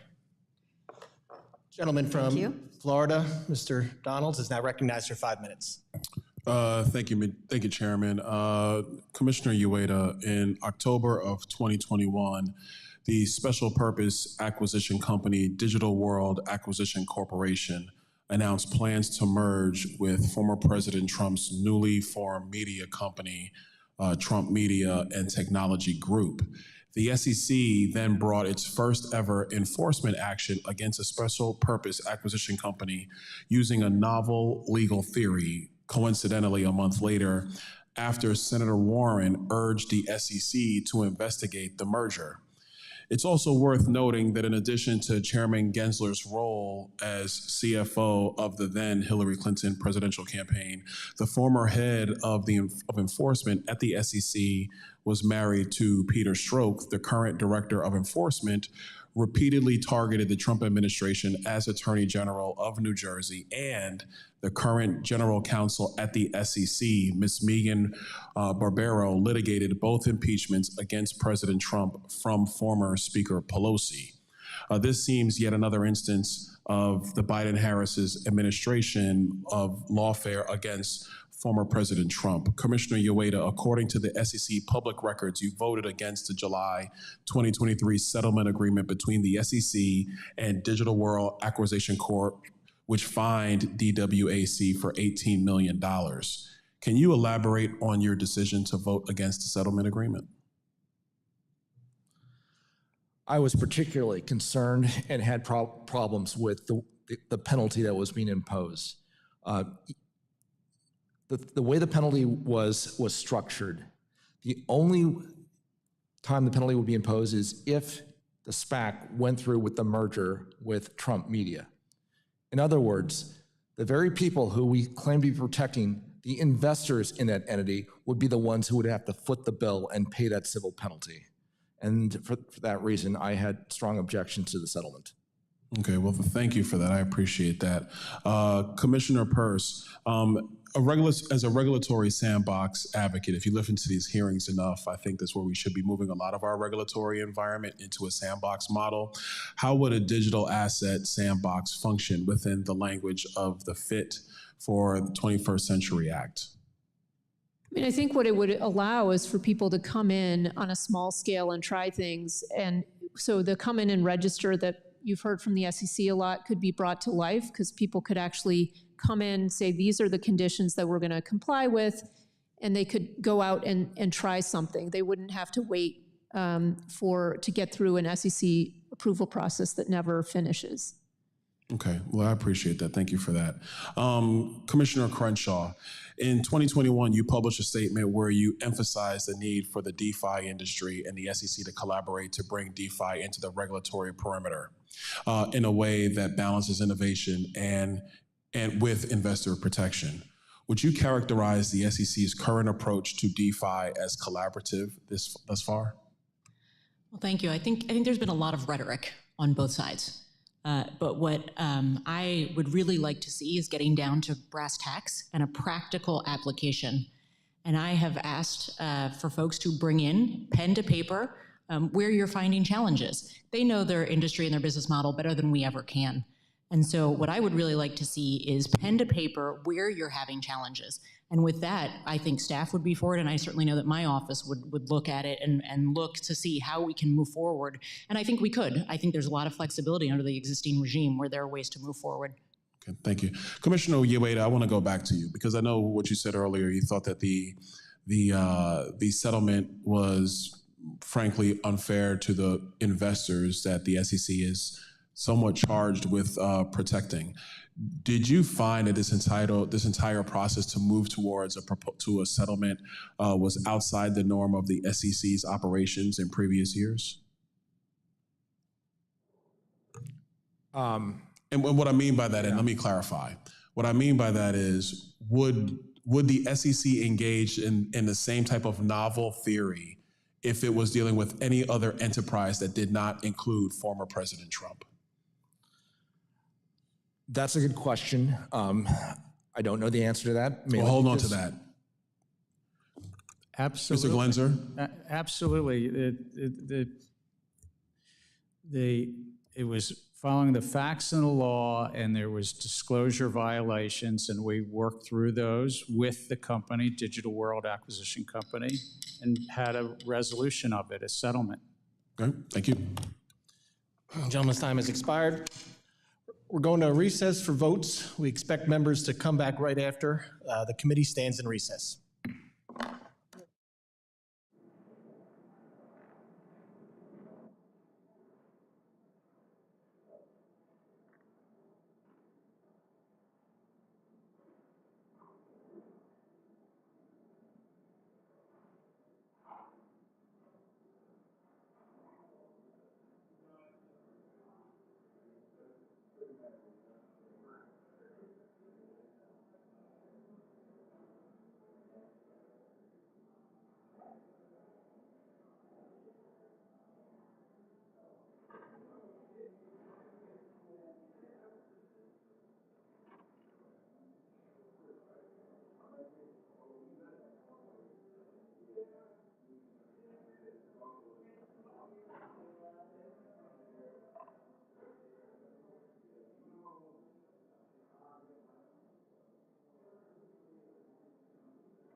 Right now, we are outside of Phuket.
The committee will come to order.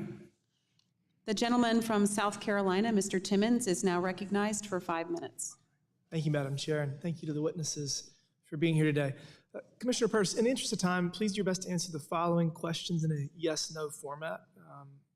To your knowledge, does the SEC generally consider the sale of physical art at an art gallery or auction house a transaction of a security? No. Thank you for that. Does the fact that art collectors may be purchasing pieces of art at a gallery or auction house with the expectation that the art may go up in value change anything in that analysis?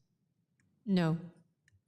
Great. Now, putting aside art galleries and auction houses, does the SEC generally consider the sale of physical art on an online marketplace like eBay or Etsy a securities transaction? No. Okay, thank you. I do not understand is how the SEC appears to be taking the stance that NFTs, these pieces of digital art and collectibles, are themselves securities, or that sales of them via online marketplaces constitute a security transaction. The only difference I see is that one asset is tokenized and the other is not. In the example of physical art that we just discussed, there are indeed many collectors who purchase art with the intent to profit, and artists who market themselves and their work in order to develop an ecosystem of patrons. So I fail to grasp the difference here. Is tokenization enough to transform a non-security into a security? again, the facts and circumstances of any transaction are relevant, but you put your finger on something that's troubled me, which is that we seem to be treating digital assets differently than we treat physical assets. And I think that's problematic. Well, what exactly is the differentiating factor? We have moved away from, so when we look at digital assets, we're saying they're being sold as part of a securities transaction because there's an investment contract associated with it. Yet pinning down what exactly that investment contract has been, for me, very problematic. It's based on statements, any statement about something having value, or a statement made by one of the investors that something might go up in value. And as you pointed out, you can have an investor who buys a piece of art. You can have a person who buys a piece of art and she expects that piece of art to rise in value, but we don't change that piece of art into a security because she expects it to go up in value. And it seems to me that we're doing that on the crypto side, and it doesn't make sense to me because I don't see the parallel on the physical side. Thank you for that. I'm concerned that this is just an extremely slippery slope. If the SEC takes a position that most NFTs are sold as securities, where does it end? The SEC hasn't been able to articulate a limiting principle here because there isn't one. The view threatens not just crypto, but many other industries as well. And at this pace, the SEC's actions threaten to swallow large parts of the collectibles markets, the luxury goods market, musicians and artists of all types, and even the restaurant and events industry. Beyond that, the Commission is stifling blockchain technology as a whole, and it appears Chair Gensler is doing so intentionally. Commissioners Ueda and Peirce, your recent dissent related to NFTs stated that, quote, the NFTs here are utility tokens, not securities, and statements by the founders and NFT purchasers that a successful restaurant would cause the NFT price to rise do not change that. So, Commissioners Peirce and Ueda, in your dissent, you two also aptly state that, quote, the intent of a buyer cannot transform a non-security into a security, end quote. I'd like each of you to discuss the following questions. In your view, why has the SEC not provided clarity to the treatment of NFTs, and how could the Commission approach this differently? Commissioner Ueda? We had identified what is my primary concern. There is no limiting principle based on what you might discern from the Commission's enforcement actions. I have strong reservations whether that's consistent with the law. I mean, we've talked about the Howey test, but the Howey test gets implemented by the courts of appeal. So for instance, in the Ninth Circuit, there's a case called Glenn Turner Enterprises, which said that there needs to be such essential managerial efforts that lead directly to the success or failure of the enterprise. And in many of these cases, the artist just creates it, it exists. There is no subsequent managerial or entrepreneurial efforts that affect the value. It's all set by supply and demand. Thank you for that. Sorry, we're out of time. Mr. Chairman, we need to create clear rules of the road here. This technology is the future, and I appreciate anything y'all can do to help create clear rules going forward. Thank you. The gentleman from Nebraska, Mr. Flood, is now recognized for 5 minutes. Thank you, Madam Chairwoman. This year, the committee has spent lots of time explaining the deficiencies in Staff Accounting Bulletin 121. Our efforts culminated in passing my resolution under the CRA to repeal the bulletin with support from Majority Leader Chuck Schumer in the Senate before it was eventually vetoed by the Biden-Harris administration. We are now hearing that the SEC's Office of the Chief Accountant is engaging in conversations with some market participants on a case-by-case confidential basis to inform them if they need to comply with SOB 121. It looks like one firm even received a non-objection from the bulletin. It's incredible how big of a hole the SEC has dug itself into. Yet, despite the backtracking and the rebuke from both houses of Congress, earlier today, Chair Gensler indicated he would not rescind SOB 121 in response to a question from my friend across the aisle, Mr. Wiley Nickel. Chair Gensler, now that the Office of the Chief Accountant is picking and choosing who needs to comply with SOB 121, why wouldn't the SEC simply rescind SOB 121 entirely or issue a new guidance? Okay. Stepping back, this guidance, it's the 121st. It's what we've been doing for 52 years. and it's guidance about what happens in bankruptcy, whose assets are there. And crypto bankruptcy after crypto bankruptcy, the bankruptcy courts have said it's not the investors, it's the bankruptcy estate. That's what that accounting bulletin is about. Is it a liability in bankruptcy, basically? And customers get hurt. Let me reclaim my time, Mr. Chairman. Commissioner Peirce, what kind of signal does it send when the SEC is carving out individual firms from its own staff accounting guidance on an one-off basis? What would be the approach you'd recommend instead of a response to the problems caused by SOB 121? The approach I'd recommend is we need to go back to the drawing board. We need to figure out what the right accounting is in this area, and we need to do that involving the public in a process, not just putting out a staff bulletin. And then applying it, Chair Gensler mentioned earlier, it applies to public companies, and that's true. It applies on its face to public companies, but we've also applied it to broker-dealers, and now, as you pointed out, we're peeling it back for particular entities. There was a question earlier about why there's only one custodian in the ETP space. And one of the reasons is because of our SAB 121, which makes it very hard for people to be custodians in this space. And think about the market concentration. There's been no accounting bulletin from the SEC that has ever been as fundamentally flawed as SOB 121, nor has there ever been one that has been considered a rule according to the GAO, and we certainly haven't seen 60 U.S. senators overturn any of the 120 previous accounting bulletins either. Something's amiss here. This does not look right for the SEC. The situation we're in today is indicative of a failure of your organization to recognize just how problematic SOB 121 has been. Chair Gensler, do you believe that SOB 121 has led to concentration risk because of how few entities are able to offer digital asset custody services? I think it's actually the right accounting. Off-balance sheet accounting is also what, in part, got us into the 2008 crisis. So just remember, like, when people are trying to hide things and put them off balance sheet, it's not good. Also, you talk about hiding things, Chairman Gensler. We don't even know what deals you're cutting on SOB 121 when you give a no objection letter to a different firm. Like, if we're going to talk about hiding things, let's talk about transparency. Let's talk about how do people in this country operate under our laws when your commission is doing backroom deals with one-off companies and writing them a no objection letter. That's not transparent. That's not in the interest of the American people. You can't follow rules that you don't know about. What's going on? The accounting bulletin is the staff accounting bulletin is out, but also for years, companies come in, public companies, and said, this is how we're going to account for something. Do you object? And in this case, if it's remote from bankruptcy, if a company is going to go bankrupt and it's truly the customer's I'm funds. going to hold you there because I want to give your colleague a chance. Commissioner Peirce, I'd like to pose the same question to you. It's market concentration. Is that a risk from SOB 121? It is a risk, and the accounting raises real questions about whether this is protective of investors or not. And so that's why I think we need to go out with a real process to try to figure this out. At the end of the day, the SEC has to read the room. And the entire House of Representatives voted on this, and a majority of members of the House rebuked SOB 121, and the Senate, led by the opposing party, they passed it with 60 votes, including the majority leader.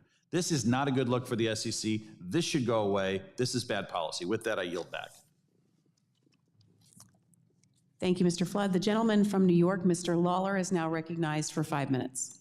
Thank you, Madam Chair. Chair Gensler, nearly 3 years ago, the Commission proposed a rule to require the public disclosure of relatively small security-based swap positions, Rule 10b-1. It met significant bipartisan opposition both within this committee and on the Agriculture Committee because of the significant potential for market disruption, undermining of shareholder rights and corporate accountability, and encouragement of dangerous practices like copycatting and herding that the Commission itself has warned about.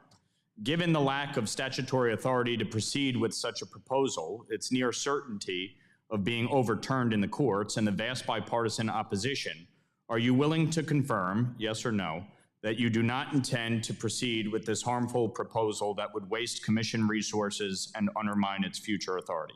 Still considering comments. We do have statutory authority under Dodd-Frank, but there was a lot of, you're right, a lot of comments that said, maybe the Commission could collect the information but not make it public, but we're still. So at this time, you're still willing to proceed forward? we're still considering comments. I'm not prejudging where I would come out or where my fellow commissioners would come out. Commissioner Peirce? We heard a lot of feedback, which didn't surprise me because when we went out, we didn't have the data we needed to go out with that rule. We'll see how the commission decides to move forward, but I continue to have real concerns about the effect it could have on the market.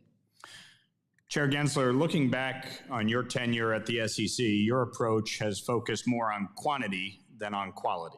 I think one prime example of my point is that your track record in the courts. I also assume if I asked you about your track record and its impact on the agency, both legally and regarding staff morale, I would get a 5-minute robust defense of your rulemaking decisions. However, I'm reminded of your quote that, quote, "Figures don't lie, but liars sure can figure." And the figures show that the court believes you have overstepped your authority time and again. So let me ask Commissioners Peirce and Ueda their opinions regarding the impact on the agency and staff morale for the courts to consistently rule against the chairman and his hubris. It certainly isn't good for our agency to be told by courts that we've overstepped the legal authority, and I think it tells us that we need to be more careful because as you suggest, staff have put a lot of work in on rulemakings that have then gotten thrown out because we didn't have the statutory authority to do them. These losses to the agency are devastating. I've been with the agency since 2006. In the late 2000s, we lost a series of challenges in court to the commission's rulemaking. After that, the mantra became never again. We need to be the gold standard in administrative rulemaking. And for a number of years, that is what we pursued, the gold standard in rulemaking. Unfortunately, we've regressed.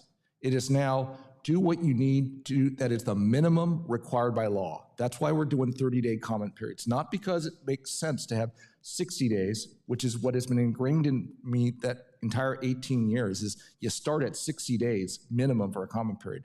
Well, 30 is the minimum days required by law. All of the other steps, let's get it out fast. Let's cut corners where we need to, because that is what is the minimum required by law. But that's like saying a D grade is a passing grade in school. So in your opinion, the SEC under Chair Gensler is no longer the gold standard? I've served with 6 chairmen. Unfortunately, our condition today in rulemaking, I would say, is below the average. I want to follow up on a question from Mr. Sherman earlier, who expressed his concern with Webull and the concerns of having trading apps with Americans' financial data stored in China. I've written 2 letters to Secretary Yellen on Webull and Mumu on this, and the concerns given that Chinese companies are required by Chinese law to share data with the Chinese government, the Chinese Communist Party. So following up on Mr. Sherman's points, how can you ensure these companies are following the law?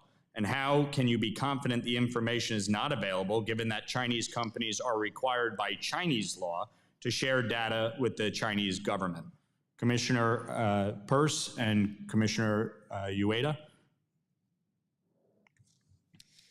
I mean, I think that the concern that you raise is a legitimate concern. We want to make sure that brokerage customers' information is protected, and it's something that I'm certainly happy to work with you on. I agree. That is a concern that we have, and with protecting customer information. Thank you, Mr. Lawler. The gentleman from Iowa, Mr. Nunn, is now recognized for 5 minutes. Thank you, Madam Chair. Thank you for the commissioners, for the chairman for being here. I'm glad to see so many of you in this room from both sides of the party aisle. Our markets are here to support small business, creating new jobs, farm investments in states like mine in Iowa, and local governments growing pension funds and providing cash for home ownership. Challengingly, under Chairman Gensler's leadership, the commission hastily and arbitrarily has led to a rulemaking process that undermines the agency's critical mission, making decisions at the expense of small businesses and family farms back home. Chairman Gensler, during your first 30 months in office, there was a 110% increase in proposed rules compared to the previous 2 chairs over the same period of time. Many of those rules are both complex, I think is easy to say, Some of them have been inconsistent, and arguably they've been expansive in scope, and they diverge from the SEC's historical approach to many issues that we've come to depend on. These costs are adding up. $6 billion, an additional $6 million in compliance hours for many of my small businesses and farms. This shouldn't be too surprising when just one rule is 886 pages long. This is a tremendous impact on my constituents back in Iowa. The courts agree with my decision too, because Chairman Gensler, they've taken you to court where you've lost, and then you've lost again, and you've lost again, and again, and again. The courts are piling up in this that you have overreached, and yet you've refused to take advice from me, from Iowans, and we'll hear today from your commissioners. I believe the SEC needs to start choosing Main Street over administrative rule by fiat.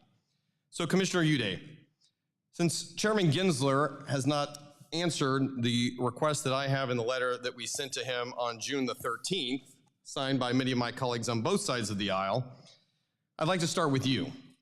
You've worked at the SEC in various roles for a long time. You know the agency well. You're concerned that the recent wave of legal challenges against the SEC's rulemaking agenda is a threat to its reputation as a well-regarded independent regulator. Would you concur with that statement now? Yes, I would.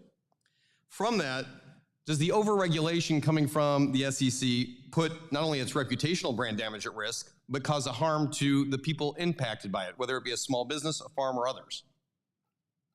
Yeah, there are very significant effects, and I worry because of the rapid pace of rulemaking, we haven't fully been able to consider all of those effects, especially where they're negative on small businesses. And I'll note that you're a Republican commissioner, so I'll turn to a Democratic commissioner. You know, Commissioner Lisgard, around 1% of all venture capital goes to rural startups. Is that correct? I haven't checked the latest figures, but if that's your understanding, then I'll agree with it for purposes of the discussion. I appreciate that, and I think that that is actually information I've received from the SEC. Could you point to something briefly during your time that makes it easier for a rural small business to raise capital? Just one of the things maybe that you've done. I have tried to encourage the small business office to expand its outreach to underserved communities throughout the country, including. I appreciate that, but that's not more than just saying we'd like you to be able to do more, even though we're only giving you less than 1%. Commissioner Peirce, Commissioner Uday, do you have any thoughts on ways that we could reach out to rural communities who need this as well? Well, I think certainly we could, you know, when I travel, I try to talk to as many people as possible. So that's one thing that we can do. But I think on the rulemaking front, it's exactly what Commissioner Ueda said, which is we need to give people time to think through these rulemakings. You pointed out we've got these very long rules and a lot of them. And so we need to give people time to think through and give us comments. I would concur. Commissioner Peirce, I want to speak to you on your public statements. You've urged digital asset firms, whether they be issuers, broker-dealers, trading platforms, to come in and register. Is it currently feasible for an issuer, a broker-dealer, or a trading platform to come in and register with the SEC today? I mean, realistically, it's not. And I think the evidence is in the fact that we've seen so few firms be able to do it. I don't want to leave you without the opportunity to respond, Chairman Gensler. And while we've had the opportunity to write you, and I know your team works hard on these things, the fact of the matter is we are Congress, and we do provide guidance for you. I think, in my opinion, you've taken it very far beyond what Congress has provided you information on. In June of this year, we raised concerns and got a surprisingly lackluster response. I'll put that on your staff and your team to hopefully get us back a more formidable answer. I'm concerned that my friends across the aisle, as well as my constituents, your fellow commissioners, all of us are concerned. Most importantly, Iowans are concerned. I hope you take the time to answer for us. Thank you, Mr. Nunn. The gentlewoman from Texas, Ms. De La Cruz, is now recognized for 5 minutes. Thank you, Ms. Chairwoman, for holding this hearing today, and thank you to Chair Gensler and to each of the commissioners for being here today. Chair Gensler, I share in the same concerns that many of my colleagues do, and especially what Rep. Nunn has just brought up to the forefront. this process in rulemaking has gone through your leadership, and we're all seeing many, many concerns. Moreover, I'm concerned about your recent proposals that stray further and further from the SEC's own mission, which, as you know, states in part that the SEC should protect investors, quote unquote, maintain fair, orderly, and efficient markets, and facilitate capital formation. That being said, I'm going to turn to Commissioner Ueda. Earlier, you said that you have served under how many chairs? 6. 6 chairs. How many years is that total? Nearly 8. It'll be 18 next month. 18 next month. And so I imagine that you have served under both Republican and Democrat leadership? That's correct. And you said, if I wrote here, you said under Chair Gensler, it was below average. Why did you use that word below average? For a number of years, I worked on rulemakings. We spent a lot of time preparing, for instance, very detailed summaries of the public comment file. We spent a lot of time and effort on decision trees of all the points that were raised in the comment file, what decisions they would be, what evidence do we have, and what were the course of recommendations. I find today, now, with a little more than 2 years as a commissioner, I see none of that work product being presented to the, or at least for my review in how I think about the decisions that need to be made at the commission level. And in fact, on one early recollection I have when I became a commissioner is I was actually told by the staff, well, we haven't prepared a summary, but you can go read the public comment files on the SEC website, which I found just astounding. Well, that is obviously very concerning because we need to have all of those details, and just saying go read the public comments is dismissive of your tenure and your experience and the knowledge that you bring to the table. What struck me when you said these words, and they're bold words, is that you say them right in front of basically your boss sitting 3 or 4 chairs away from you. I'm not his boss. Well, the chairman of this committee who is making the rules here. And while you might not be the boss and his boss, you are still the leader of the SEC. And it is under your leadership that the rulemaking is coming out. And when you have one of your fellow commissioners just 3 seats away from you with 18 years of experience saying, hey, we have a problem here, that is something to be concerned about, Chairman. If I might, we have lively disagreements on policy, but the comment summaries that Commissioner Ueda is talking about are actually put out to public, and he also gets those well in advance of a vote. That's what we do, all commissioners get.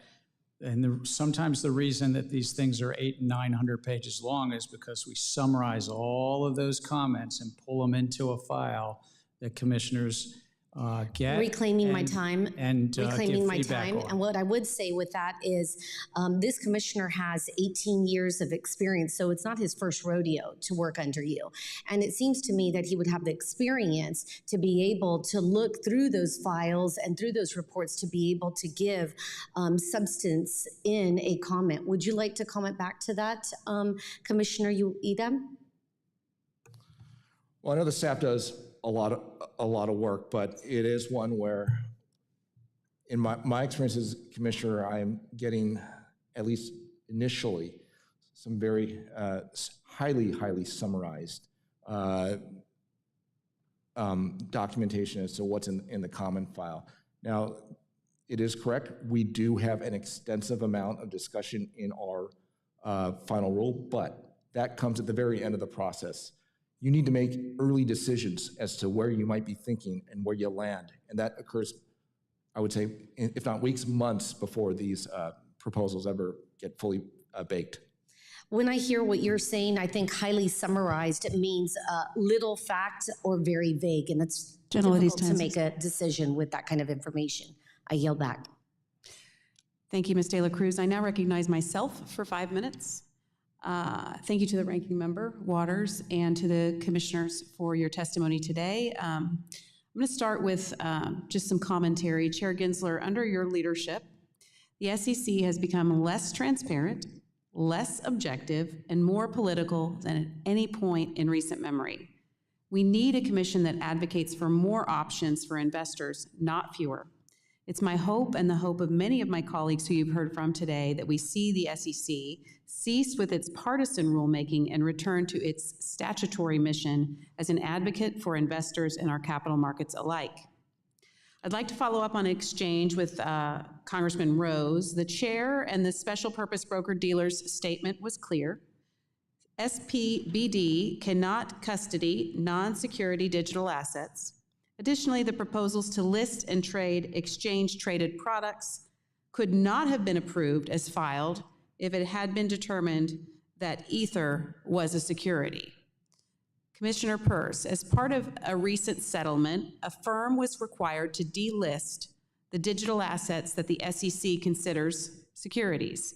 The digital assets that remained were Bitcoin, Bitcoin Cash, and Ether. Can you share your concerns with how the SEC and the chair has continued to dance around the classification of Ether? I think this is the problem with our approach to crypto assets, which is we leave people to read the tea leaves of our enforcement actions. And unfortunately, when looking at what we do, it's very difficult for people to read those tea leaves because we've been pretty inconsistent in how we treat things. And so there's really little for people to rest on. And that's not a good way to regulate. And is this approach by the SEC serving the public and market participants at all? It's not serving anyone. It's not even serving ourselves because we're spending so much on enforcement in crypto that we could be saving by just writing rules and then enforcing them against the bad actors. Or utilizing that for innovation in the market. Exactly. We could be working with people who are trying to figure out how to use the technology in ways that will be helpful. And Commissioner Lizarga, do you think this approach is serving investors well? I do, because it signals to the market that when violations occur and investors are harmed, we are taking the steps necessary to protect them. In a hearing we had last week, Professor Lee Reiners, who is outspokenly pro-SEC and anti-crypto, said, quote, "There remains a gap in crypto spot market regulation that only Congress can close," end quote. Chair Gensler, why do you insist on trying to close the gap through regulation by enforcement? We're actually just enforcing the laws that are on the books, and as Commissioner Lizarga said, protecting the public. Chair Gensler, you've stated that of the 10,000 different cryptocurrencies in the market, the vast majority are securities. If that's the case, does the SEC plan on bringing thousands of enforcement actions in a never-ending game of legal whack-a-mole? Because it sure seems like that's the approach that the SEC is taking. We don't have those types of resources, but you're right about one thing. There's a lot of non-compliance in this field, and without prejudging anyone, look, if we look at the leading lights 2 years ago in this field, they're either in jail or they're awaiting extradition, some of those leading lights, and there's been tens of billions of dollars of losses out in the communities. Now, that's a worldwide market. Fortunately, it's not all in the US. I'd like to pivot to Commissioner Peirce for a second. So we have this regulation by enforcement. We have whack-a-mole by the SEC in these enforcement actions. And Chair Gensler just mentioned some of these, who he's calling the bad actors that have been in charge. Wouldn't a known structure, a market structure, something that we can actually point to instead of this guessing game among the industry, wouldn't that be a better approach? It absolutely would be a better approach. And I think one of the things that's frustrated people who are trying to do the right thing is that not only are we playing a game of whack-a-mole on the enforcement side, but the classification of assets, even from our own perspective, seems to be changing over time. And so I've talked to so many people who are trying to build things here, and they don't feel confident. And that's not what we want. We want clear rules, and then we can use enforcement for the bad actors. And is there a role for Congress to close the gap? Congress can absolutely come in and tell us what to do and tell us what not to do as well. So I always look forward to hearing from you all. Thank you. Now we'll go to the gentleman from Tennessee, Mr. Ogles, who's recognized for 5 minutes. Thank you, Madam Chair. There's an alarming absence of stakeholder input during the rulemaking process. It leads to adverse consequences for market participants. Reviewing individual rules without understanding their interconnected impact is impractical, and it undermines the feedback necessary for rulemaking of this significance. Additionally, the SEC has failed to adequately evaluate the aggregate effects of its proposed disclosure rules on businesses, investors, and the U.S. economy. I urge the SEC to put aside partisan politics and put the American investor first. Mr. Ueda, you recently said in a Fox Business article, and I'll quote, "Regulations should be efficient, effective, and appropriately tailored. Facilitating robust capital markets will also help prevent the need for taxpayer bailouts."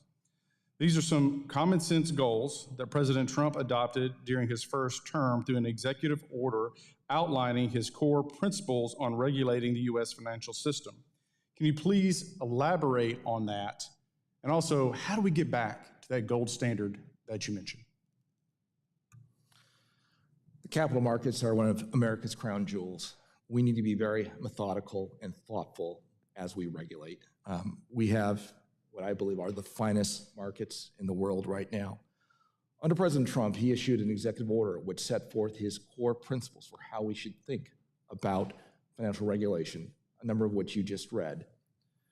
After that, those core principles were issued, the Treasury Department, and I was detailed to Treasury as a policy advisor at the time, undertook a wide-ranging evaluation of approaches we could take in a coordinated manner among all financial regulators, banking, capital markets, including the CFTC, even the Department of Labor and their role in insurance, as well as states when it came to, Department of Labor in connection with pensions, and the states when it came to insurance. Treasury issued a series of reports and recommendations and then turned it over to the individual agencies for further consideration. During this time, a broad spectrum of stakeholders were consulted from all aspects of the political spectrum. And that helped formulate a larger global view as to how regulation should occur in a coordinated manner and how we can improve the capital markets and the financial system as a whole. Unfortunately, I've not seen that level of coordination or even foresight and planning in the current administration. So as we look to the future, and if I'll summarize, you're saying that we need better collaboration amongst the stakeholders so that it can be fully vetted and evaluated by said stakeholders. Also that provides for, you mentioned the 30-day window. It allows a longer period of time for the investor and the markets to adapt and adjust to said recommendations. What concerns me is the idea of the gold standard is gone. Under the current leadership, we've seen an agency go rogue that has overstepped its authority, that has made policies that have been overturned by the courts. We've seen the investor pay the price for activist regulation. Enough is enough. So as we go forward, what are the top priorities? If you were in charge, what would you do right now to fix this? Well, I think what we need to do is make sure, go back to our core values, which is maintaining fair, orderly, and efficient markets, protecting investors, and facilitating capital formation. Those are all three equally important parts. And I think to a certain extent, we've been a bit out of balance. How much time should the comment period, how long do you think that should be as we go forward? I think the default should be minimum 60 days, and for more complex and complicated rulemakings, it should be longer. And when we do have different proposals that interact, we should think about reopening comment periods, and we should also think about reproposing proposals when appropriate, because we made certain changes in our thinking. Well, I would, and we only have a few moments left or seconds left, but I would also argue there hasn't been sufficient cost-benefit analysis in these rules, which is why you've seen the courts have to step in, while the markets have reacted as such. Thank you all for being here. I know it's been a long day. With that, Madam Chair, I yield back. Thank you.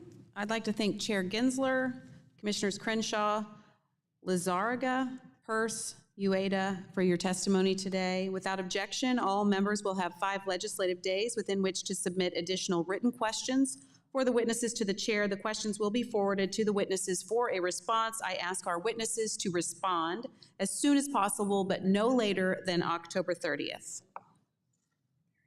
The hearing is adjourned.